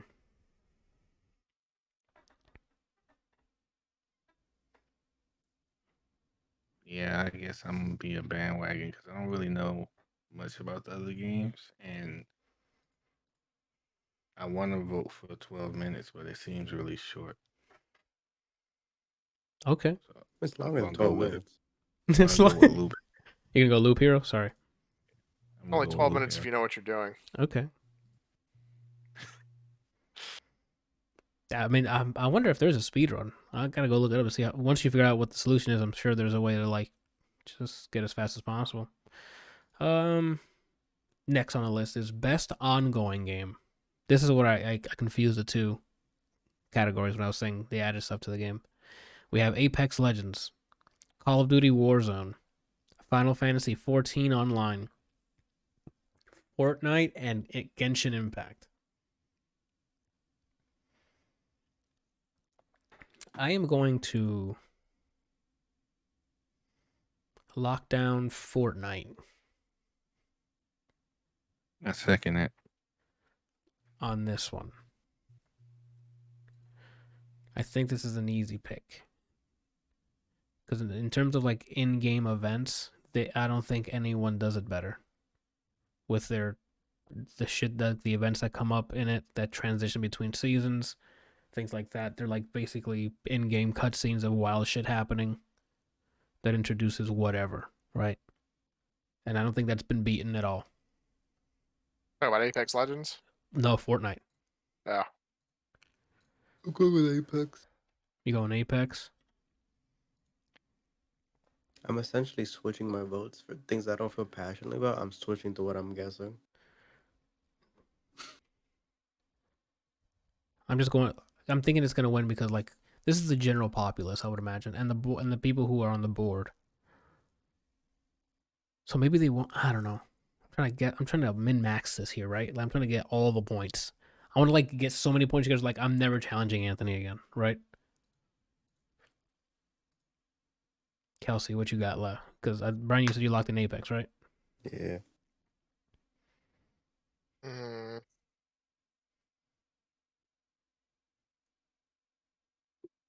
I don't know. Most of these are fairly decent for ongoing. Yeah. I think I'm gonna have to go with Genshin Impact. Okay.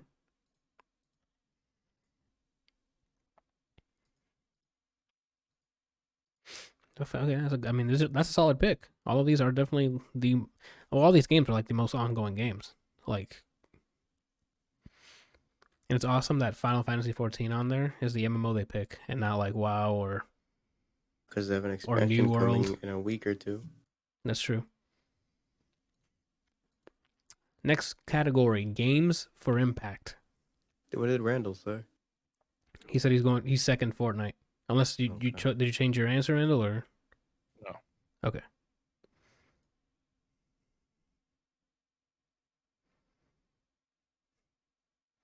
Games for impact. We have Before Your Eyes, Boyfriend Dungeon, Chicory, A Colorful Tale, Life is Strange, True Colors, and No Longer Home.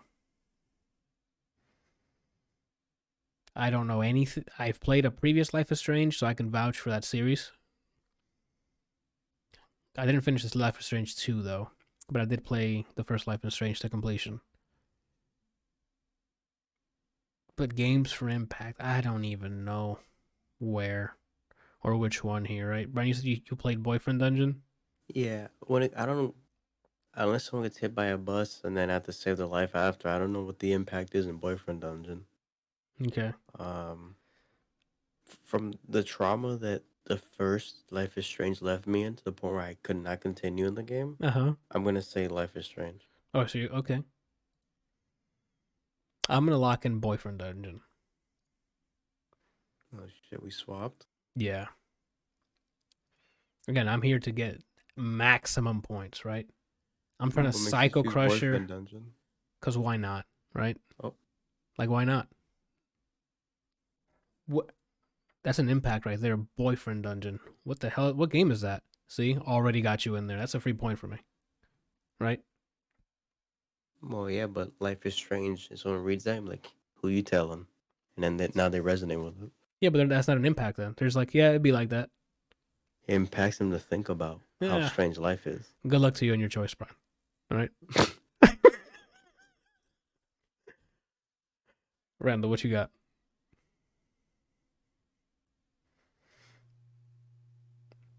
I like how for some reason his I could tell when he's close to his mic because it just goes because it might be picking up his him breathing or something.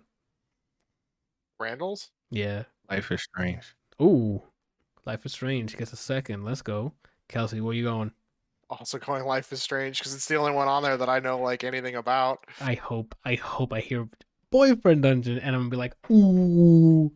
Cut to me sobbing. From the thumbnail, No Longer Home looks like some shit's gonna happen. Oh, really? If you look at the pictures, yeah, Before Your Eyes as well. It looks like someone's gonna get hit by a bus, and then you just remembering what it was like before they got hit by the bus. Oh damn! I think I just did not pick the right thing then.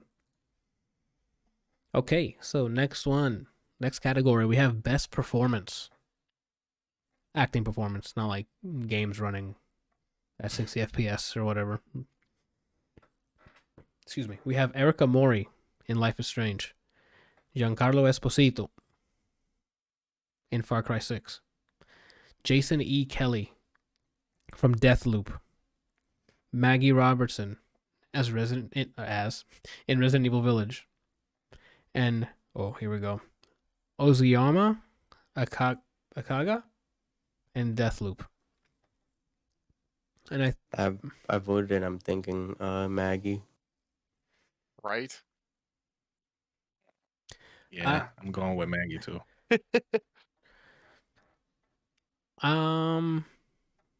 Anthony, you can pull. This is an easy one, right? Anthony, come on. This man won Emmys, right? surely he can win a game award, right?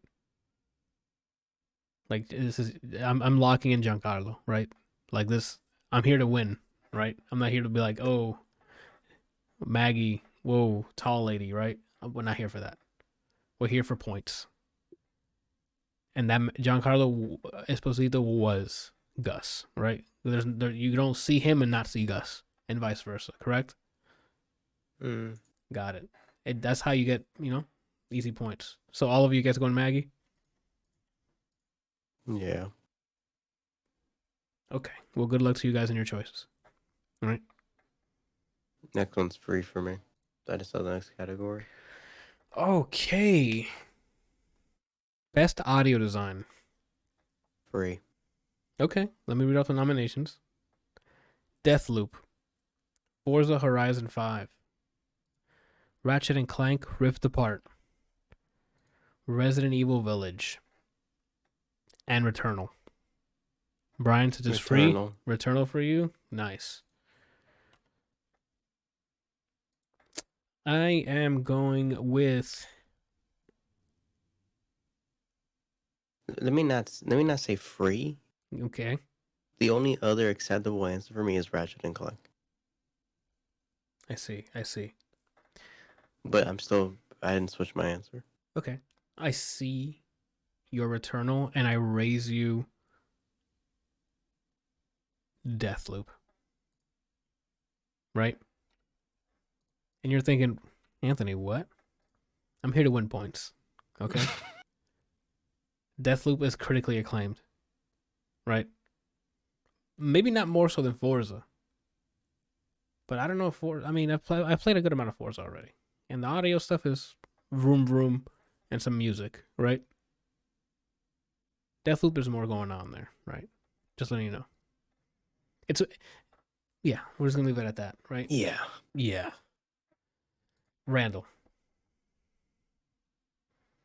What is your choice for best audio design?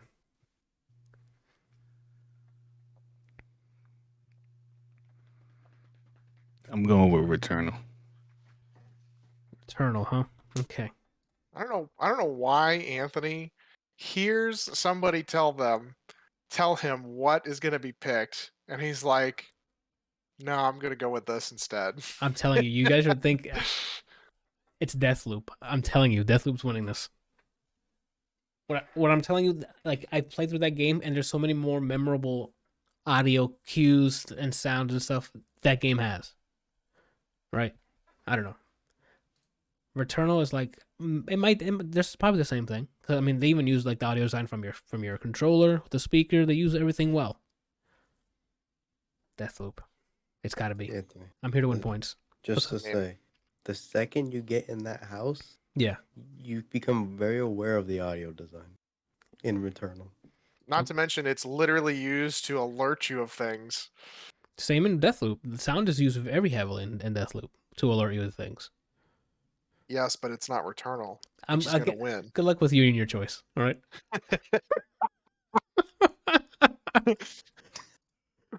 So you picking Returnal as well?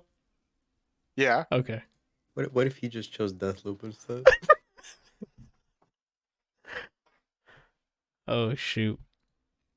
I'm either gonna be literally the champion here with these wild picks I'm doing, or the saddest fourth place you've ever seen in your life, like 4 points. What if you get less points than last year? Oh my! Let me go see how much did I had. 7 last year. Watch me get like 4 or 2. Damn you, League of Legends. All right, moving on to more audio centric category. Best score / music. Cyberpunk 2077, Deathloop, Nier Replicant version 122474487140. Huge joke. God, I don't understand why they thought that was funny enough to put that as a fucking game title, but here we are. I was gonna say Marl's Guardians of the Galaxy, and The Artful Escape. Because the thumbnail has a guy with a guitar or a character with a guitar, I'm going Artful Escape. I was gonna say the same thing. That's exactly what I was thinking. I saw the cover for that game and I'm like, there's no way this is not gonna win something audio, right? If Cyberpunk wins somehow, Tight. if it wins, I'm not doing these predictions anymore. Okay, we'll hold you to it. That's wild. I'm going Artful Escape. You going with Nier? Nier Replicant, yeah. Oh, okay. The first Nier game was pretty incredible with the music. Yeah. Okay. Oh my god, no, he's right. We're not doing this. I'm winning. No, I'm winning this. I'm going Nier Replicant. You're right, because I think Johan and like either him or I think maybe it was Gabs. Someone shared with me music from Automata. No, we're right. It's Replicant's winning this. Automata? You mean Automata?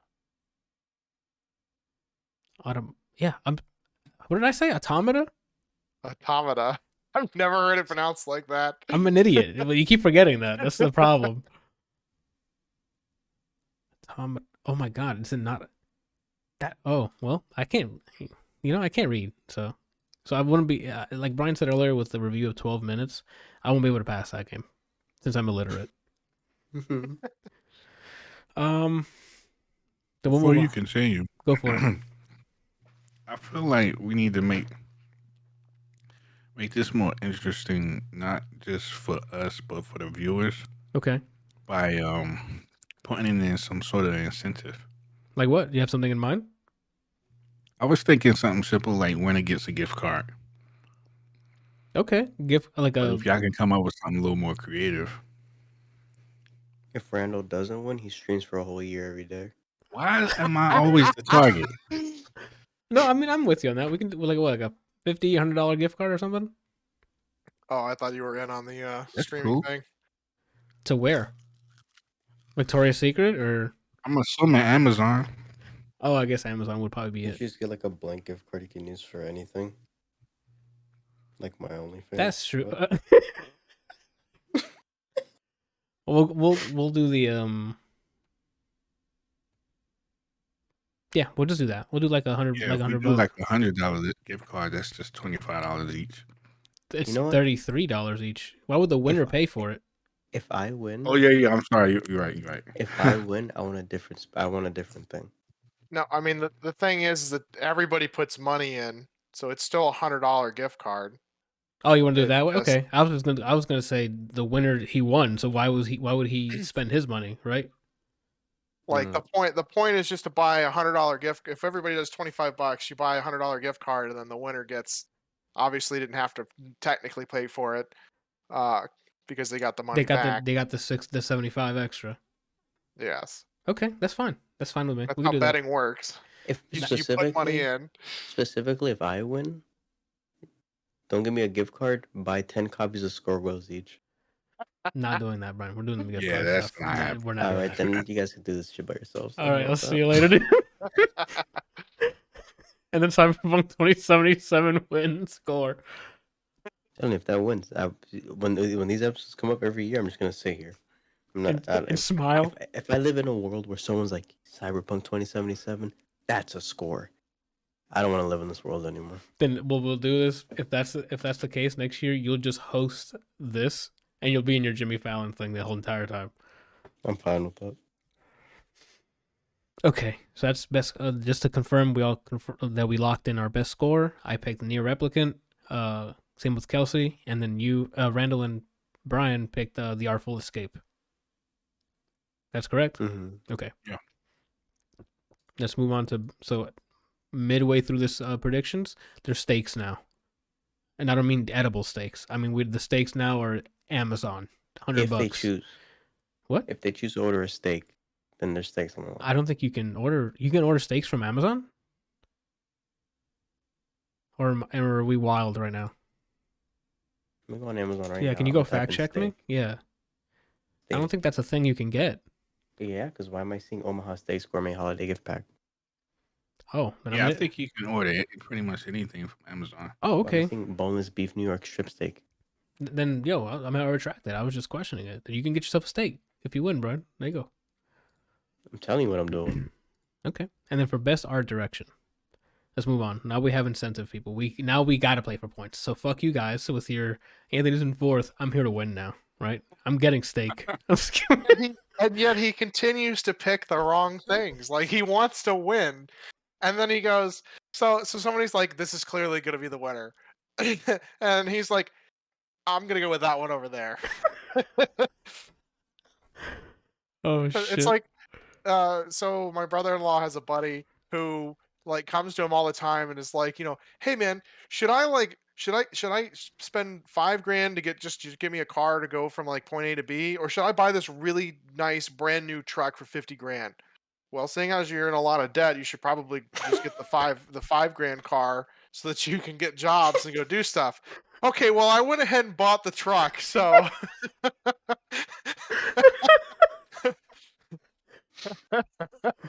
Oh my god. he like already had it. He'd already made up his mind and executed what he was wanting to do before asking the question.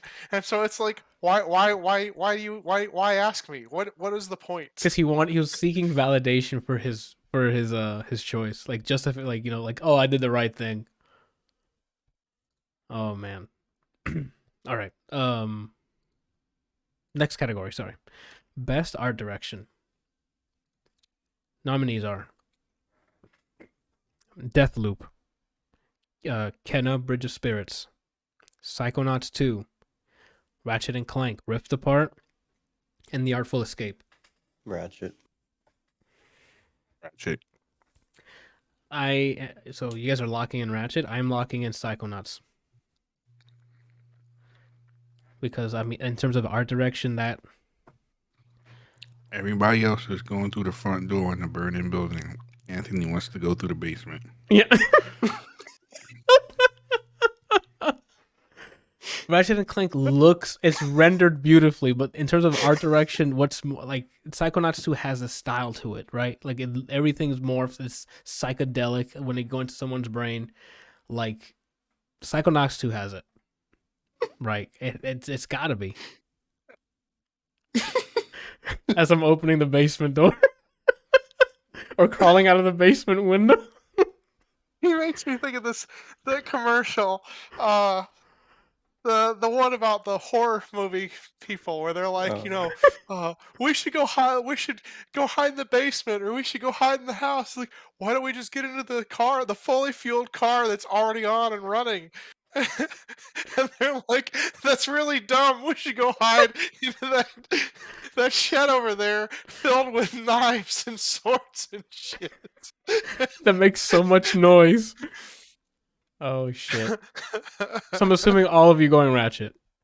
No, I'm actually going Psychonauts. Oh, let's go. We'll both die in the fucking basement. I mean, the choice itself is a good choice. All right. Gosh, that's funny. Randall and Brian are outside the house just watching the fire burn, and we're trying to fit through the little fucking window on the side in the basement. Randall's explanation made me laugh so hard because all I could think of was we walked in the door after like the four of us walked in the door because we had put something in the oven to cook, and when we got in, we see that the kitchen's on fire, and we're like, we should leave and call the police or the fire department. And Anthony's like, yeah, sure. Starts walking towards the back door. As the whole fucking, living room catches on fire. And he's like, God. The door's right here, guys. Holy shit. All right. Next category. Best narrative.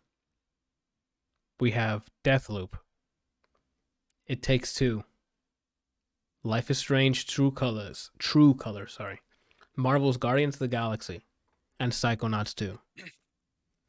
I'm going to full send, as I said earlier, It Takes Two. So It Takes Two is what I'm locking down. Kelsey, what do you have? Were there others? I mean, I only see It Takes Two in this list, so I'm going to have to go with that. I imagine you open up the options and each one of them just said It Takes Two. For a narrative, though. Yeah. You have something locked, Brian, or are you still thinking? I'm still thinking. What about you, Randall? You got something locked? I'm stuck between It Takes Two and Life is Strange. Oof. Okay. For me, it's Life is Strange or Psychonauts for narrative. Really? So, okay. Yes, Psychonauts 2 also had. The story for It Takes Two is not that's not the wowie part. It's like the gameplay itself to me. No, I think the dialogue between the mom and dad is huge. Like the main plot of It Takes Two is, hey, get back to normal size and sort it out. But as you're playing through the game and they're talking to each other and you start seeing what got them to this point, I think that's done really well. That's just, With Psychonauts. Psychonauts locked. Okay. Oh, this might be a lead taking point, huh? Ooh. Yeah, and this is where you start to catch back up. Yeah, I sure do. I'm not. I'm telling you, like Brian already jinxed me. I'm gonna get 2 points. I'm gonna get 4th. I just feel it. And it's gonna be League of Legends Championship. That's it. I'm gonna go with It Takes Two. Okay. What a follower.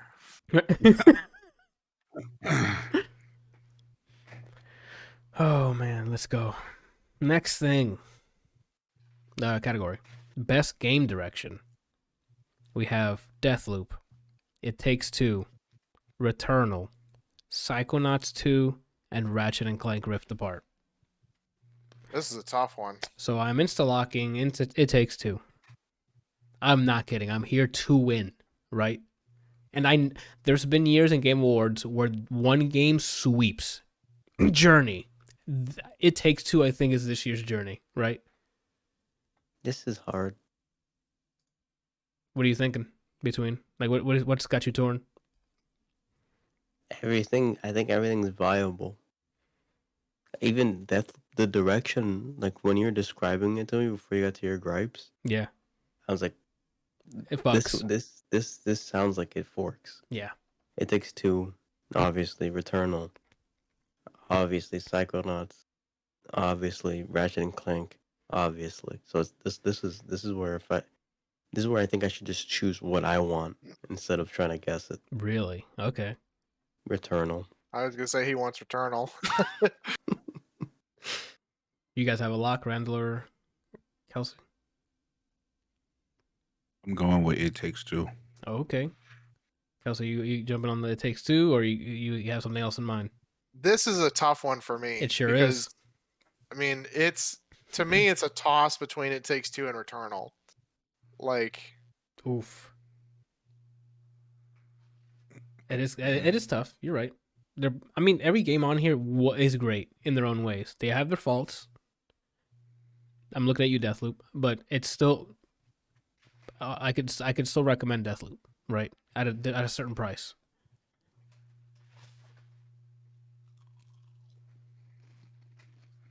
He's thinking we have to go with Returnal. Ooh, okay. Dang. Like, You're right. I like It Takes Two. I loved watching you guys play, and I love the thing. But Returnal was just such a cool concept with the way that it was like Edge of Tomorrow in a game, Mm-hmm. I can see that. And I really enjoyed Edge of Tomorrow, so I can see that. All I'm saying, dude, I'm a fan of aesthetic in a game. I'm a fan of narrative, and I'm a fan of roguelike gameplay. And this hit the game. It took me to fucking space. All right, you take me there, you got a good shot with me. You give me a roguelike, where my fucking gambling ass wants just new things every time. You got me. And then giving me a story, and it's like, oh wait, I'm the only character. But you're also missing gameplay. Like, combat feels fantastic and tight in that game. Like, it's very arcadey, and there's no like, oh, I died because the animation didn't finish, right? Like, everything's, you can cancel stuff into things. You can it's great. A third-person bullet hell. Mm-hmm.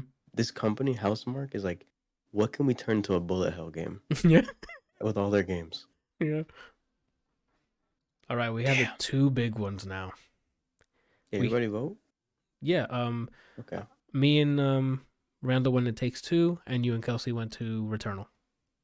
Okay. Staten says he's Psychonauts 2 all the way. Hey, and that's a great choice. The game direction in that is fantastic as well. That game was awesome. On Game Pass now, if you want to try it. Microsoft, I'm still waiting for the check, by the way. So let me know, Spencer. Game of the Year is the next category. This is it, boys. This is where the money turns into gold, right? This is where the money's put on the table. This is where it's at. We have Deathloop, It Takes Two, Metroid Dread, Psychonauts 2, Ratchet & Clank Rift Apart, and Resident Evil Village. Now, this is going to be rough for you guys because I'm insta-locking It Takes Two. Same. Oh, okay. Same. Oh, okay. Well, there goes my fucking transition there because everyone just... Okay. So, Kelsey, what are you insta-locking something too? Okay, good. There we go. Some thought, right? Like, I'm not thinking. I'm thinking points, right? And It Takes Two, for me, has to sweep this fucking Game Awards. I don't know, man. Metroid Dread just won something. Buick. Yeah, I won a Buick. The game won a Buick. So now you can find a Buick on the street, and there's a copy of Metroid Dread in the driver's seat. Excellent. Oh, he's thinking. He's like, shit. Remember, this is what Game Awards is going to crown. Not what you like. You got to keep that in mind. We're playing a meta here. We're trying to figure out what the public likes. Bless you. Thank. You ever sneeze and your nips get hard? All the time. Okay. That's just a constant thing. Sometimes I sneeze on purpose. Interesting. I thought that was to get an erection. Yeah, you guys wouldn't be able to see it anyway. I sneeze. I don't remember the exact fraction, but I think when you sneeze, you feel 1/16 of an orgasm. Really? I didn't know that. That's you made that up, or is it actually? It's a fraction for sure. The one that keeps coming up to my head is a 1/16. Oh. If that's the fraction, I'm the best. If not, okay. It's numbers. That sounds like you just made it up, but I mean, if it's true, that's wild. Go ahead, Kelsey. Sorry, we just derailed that. I don't know, man.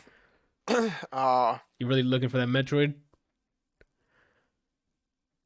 I don't know if that's Game of the Year though. Yeah, that's where it's the year-long question I ask you guys. Yep. It's into January. I think I'm 1st. gonna have to go with It Takes Two. Okay, so we're all in on the Take Two for Game of the Year. Now the next category I think is gonna be easy. Right? Most anticipated game of 2022. Remember where that was? It's lower left, I think. If you're watching if you have the webpage up in full screen. Oh my god, this is easy. Randall, you think God of War is it? It is not. It is not at all. I honestly think it comes down to 2 games on here, and that is not one of them. It's not one of them. I'm sorry, Randall. Elden Ring and Horizon Forbidden West. You're saying too much. No. What do you mean and? It's Elden Ring. No. Really? That's one of the options. No, there's no Elden other Ring? options. I think it's going to be a Anthony. toss between Elden Ring and Horizon Forbidden Anyone West. who knows how to spell Nintendo Yeah. and owns a Switch. Yeah. When's the sequel to Breath of the Wild? When's the sequel to Breath of the Wild? Okay, but how many times is it going to be most? This was the same thing last year. Most anticipated game, and it's still not out. Ain't nobody care. We know when Elden Ring coming out. We have full gameplay of Elden Ring. The anticipation at this point for Elden Ring is at an all-time high. God of War, what do we have? Fat Thor and concept art. We don't have nothing. What's anticipated is what we've seen, what gameplay. It's Elden Ring. Easy. That's to you, Anthony. That's to you. That's easy. Locked. Right? Like, thank you for the free point then. Good luck to you and your choice, Brian. All right? Those are the two though that I think it's either Elden Ring or Breath of the Wild. So you got to pick one. It can only be one. It's Breath of the Wild. Oh, okay, my bad. They said Elden Ring as well. Pussy. No, I'm saying that's one of the ones I think has any legs to stand on. I see. And Randall, I mean, I can insta-lock you for God of War. Yeah. Okay. Watch Randall win it again. I think he won it for last year's, right? I think. Oh, hold on. He did win it. The whole last thing. year. I don't know who won anticipated, but I know he won the whole thing. Let me see who did it best anticipated for last year. Give me a sec. Oh my God, this is Kelsey. I want you to pick this first, and I'm gonna tell you what you chose last year and the options. Go ahead. I'm choosing Elden Ring. Good. You know why? Because that was last year and it won. So thank you for the free point. Me and Kelsey will see you guys at the top of the leaderboards. All right. All right, guys, we're back with the results. I'm fourth with 1. Yeah. Last year, the most anticipated games were Elden Ring, God of War 2, Halo Infinite, Horizon Forbidden West, Resident Evil Village, and Breath of the Wild 2. You know what 2 suckers picked Breath of the Wild 2? Ooh. Me and Brian. Okay? Not happening again. Okay? I'm here to win. It's Elden Ring. Easy. I mean, to be fair, it was not up against Horizon Forbidden West last year. It was. Oh, was it? Yes. I thought it was. I didn't think that was part of it last year. Yes, sir. It sure was. I'm excited for Starfield, but not enough to bet a whole point on my Amazon browser's money. Yo, this year, with the energy I'm bringing to this prediction, I'm either gonna fail catastrophically or have the highest score in history in this predictions for us. Like, there's no way. Anthony, you should know from playing Rising Thunder. Yeah, that you got to put all the money on the table. I have other people's money on the table. That's how hard I'm going in here, right? And that, people, has been our 2021 Game Awards prediction, which goes live. Hold on. The 9th, Thursday. December 9th on a Thursday, which means that following. I don't know if we'll be able to fit it or not. We'll record an episode with the predictions or the winners, I guess. I don't know exactly. Are we watching it in Discord together that day, or what are we doing? I mean, if you guys are down with it, I'm down. I'm down for that.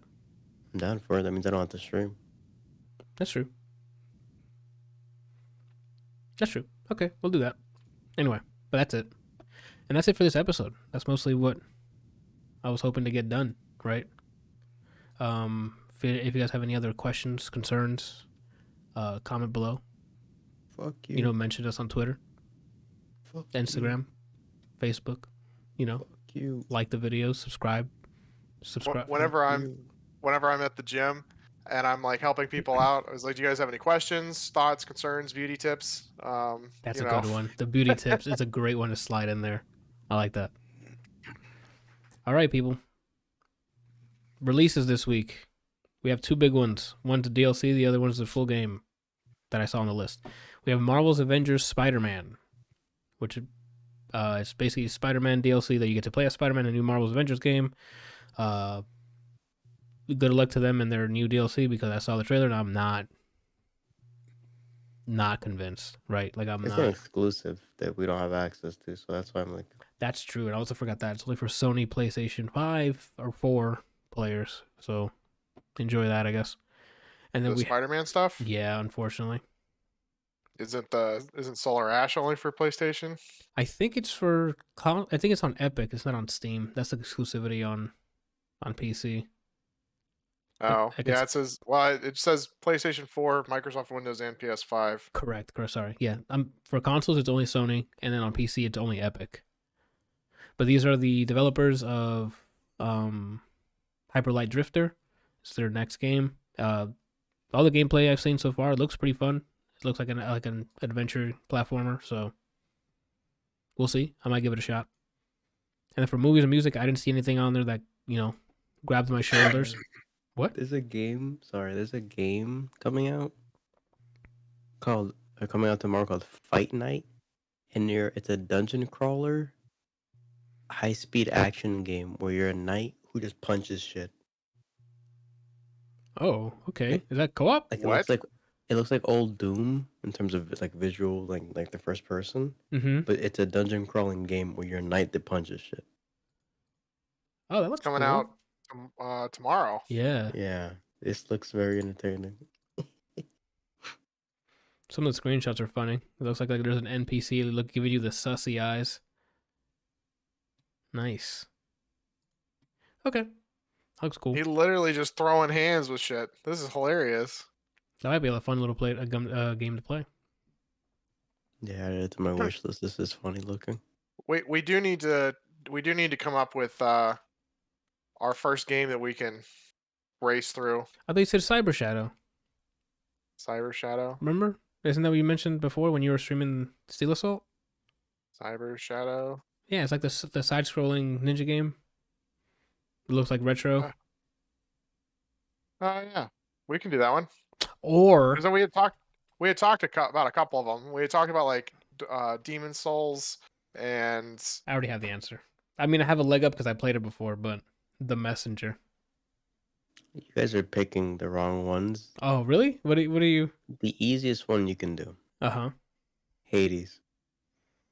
Oh, that's true. We can do Hades, see who can finish a run. You start same weapon, and if you want same packs of punishment. Packs of punishment, yeah. And then you go on. That is a good that or Dead Cell, like any roguelike. Like Dead Cells. Roguelikes are set up to just style upon someone. If only we can do the same seed though, that'd probably be great. Yeah, we'll have to look through. Yeah, we definitely have to like look at our options, right? Like I kind of want to do something that we haven't played. That's true. You know, because it makes it more fun when we're both just like, how the fuck trying do to we figure do shit this? out. Yeah. You know, but I'm not against playing something that we've played, right? Yeah. I think I'm or on even your if it's just one of us has played. I'm leaning towards what you mentioned. It's something that we just haven't played. Either of us haven't played. Have you played Cyber Shadow? Yeah. So that's why we you'll probably beat me once you get to the boss, because it's a 3-part boss, and I think if you watched my recording of it, pissed me off. Like I could not wrap my head around getting it done easily. I barely made it. Another funny game that I think you both played that you could do. Hotline Miami. I am down. That I have. It's been so long since I haven't played that it'll probably feel fresh to me. Yeah, I haven't played that in forever. Oof! And then the soundtrack. We're probably gonna get DMCA'd though. I would absolutely love to watch that, specifically Big Race. You guys will give me abs, specifically Anthony. Because I usually pick. I think it's Tony, the mask, where like one melee punch kills him. So I'm running around trying to punch everyone and dodge like shots and stuff. I know what we should do. What's up? We should play the Halo series on No, Legendary. why would you ask for pain? Why would you voluntarily look for pain? I will never get past that. Oh, I got it. Go for it. I got it. Doom Eternal on down. Nightmare. I'm down. That's fun, even if it's difficult, because it's so fast paced. Like, I'm down for that. Doom Eternal on Nightmare. Spend the entire 3 hours on the first. On the first area. No, I'm definitely down for that one. Yeah, we gotta. I'm down. We can definitely start that up, or plan that out. That's it for the releases. Randall, you're slowly but surely getting that setup going. What are you doing this week? Just the usual work. Art. Still work on my side hustles. Ooh. Try to get back into the gym heavy. Oh, okay. You gonna use the stuff in the garage, or are you going to the actual gym? I probably use the treadmill here. Oh, okay. But weightlifting, I probably go to the gym. Okay. All right. Sounds like a low key week there. Kelsey, what you got going this week, man? This week, I mean, we're moving here into December. This week, I don't think I have much going on that I can think of. Whoa, back up. You're moving here in December? No, we're moving into December. Oh. Okay. I'm like, when did you get a house, my guy? Congrats. I'm like, what's... Okay, got it. My bad. Go ahead. But I don't think I have anything coming this week. I am taking like the last 2.5 weeks off of work. December? Let's go. Yeah. So that's nice. You get to relax, so do whatever the hell you want. Yeah. And by do whatever the hell I want, I mean it's whatever my wife tells me. Yeah, so you want to survive. Yeah. We were talking earlier about how whenever she gets mad at me, I just look at her and be like, "You're so adorable." Like, and you're throwing gasoline at the fire at this point. Like it's a grease fire that I've just poured a bunch of water into. Like a pyromaniac. Or is it pyromaniac? Yeah. Yeah. Pyros are the ones that, make to burn everything. Anthony swears he likes TF2 when he asks that question. But he Titanfall? plays Spy. He doesn't know. I don't really. He doesn't know what a pyro is. Yeah, That's why he should know, because pyro's spy check. Yeah, it's true. But I mean, if you kill them all before they can do anything, and you don't really know any of the other classes, does it really matter? Yeah. So that means you have to focus the pyro so you can kill everyone. But if they all look the same because they're all dead, it doesn't really matter. That's They're also dead true. because you focus the pyro. All I know is Spy, because, the Spies survive. I'm just kidding. I think Pyro's one of the difficult ones for me to play, but I can play all the other classes, no problem. The Pyro's hard for me, because the Flamethrower is just so inconsistent. Like, sometimes I'm up from far away, I get burned to death, and then sometimes I'm, like, all up in their anal cavity, and then there's like, no, they're not dead yet. What? Right. As for, like, we could try and do the first, we'll call it a race, I guess, this week if you wanted to. You just got to pick a day. I think we talked about doing it on Saturdays or something. Yeah. I don't know how many, like, if we want to limit the stream to like 3 or 4 hours or 2 hours or what. We'll have to talk about that. Yeah, I'm down for that. Something not too long, but like, like a sweet spot. Yeah. Long enough to keep people interested, but not not so short that it's like, okay, why did we tune in for this? But not so long that they're like, oh, fuck, please. They're still on level 2. Or Anthony's still at the menu screen. Okay. I'm down for that. And then Brian, what you got this week? God damn. So boom, tomorrow, streaming Guilty Gear, because Gun Guy's out, and you know how I feel about those kind of characters. Have you played this character in the previous Guilty Gear? They're new to the series as of Strive. Okay. They're in the store. Do you guys know if there was a sell for Guilty Gear Strive? Check. Probably. The sale hasn't ended yet. Yeah, the sale still hasn't ended, so give it a... Hold on. Let me see if I can look it up real quick. Well, Brian tells us what he's doing. Yeah, it's on sale. So boom, I'm playing Gun Guy tomorrow. Wednesday, we're for sure playing. That's true. On Thursday, I don't know. I might just not stream anything Thursday and Friday and do me time kind of stuff. Okay. I don't know. We'll find out. After Wednesday when we play, it's basically we'll find out together. If you see my stream on, that means I'm streaming. If not, not so much. Yeah. Okay. That's fair. Hey, Anthony. Oh, what's up? What are you doing this week? Oh, thank you, Fallon. What I got planned for this week is no idea. Maybe I'll be starting Marvel's Guardians of the Galaxy on stream, because I ended up getting it on sale over the break because it's Black Friday. So I might stream that to see how that goes. It's like a action adventure game, and there's like dialogue choices and things like that. I don't know how the combat works necessarily yet, but we'll find out together. So I might start that on stream tomorrow. Wednesday, we're definitely playing a lot of that. So whatever that is, yeah, we'll figure it out. Me and Brian. So we got to play some Gunfire this week since it dropped. Oh, so it looks like we're playing Gunfire on Wednesday. I'm down for that. Actually, are you available Wednesday or? It's I'll talk to Shannon, but usually that's our date night. Though we're usually home early, so could probably still do it. I'm down for that or Halo. Either one I'm happy about. That's true. We haven't played Halo in like a week. Dude, we got to go back to back again. Like, yeah, I'm telling you, that was such an incredible. When you left, I think it was somehow a blessing because our sleeper agents came out. We were down like 11 most of the match, and then I looked at Kelsey. Kelsey looked at me, and we're like, "Dos Vidania," and then we just did some crazy shit.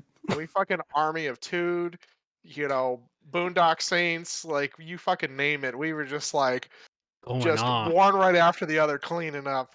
We're going off, and then the highlight was he's doing his thing. He's shooting and fucking, right? That's what he does. Okay. Just SNF. SNF. Corpses everywhere, man. You got to. We're in this tower, and I don't remember if it was a hammer or a sword, but someone's mid-lunge gonna hit him. I came from behind, no scope sniper shot him. What the glorious. It was glorious, dude. Literally, just like we were both just right on each other's six the entire time. That's the kind of stuff that gets you to continue to play right there. We would keep playing Brawlhalla if you did that in that game. If you had the same Halo Infinite energy in Brawlhalla, you guys could be top 2. Oh my gosh. Okay. Yeah, so I mean, so I guess Wednesday will be either Halo Infinite or Gunfire, depending on what's happening. And Thursday, I'm going to ask Jenya to see what she wants to play. We haven't played anything on stream in a while since Resident Evil Village, I think. Yeah. You guys can try to figure out 12 minutes. That's also true. I want to ask her if she's interested in that.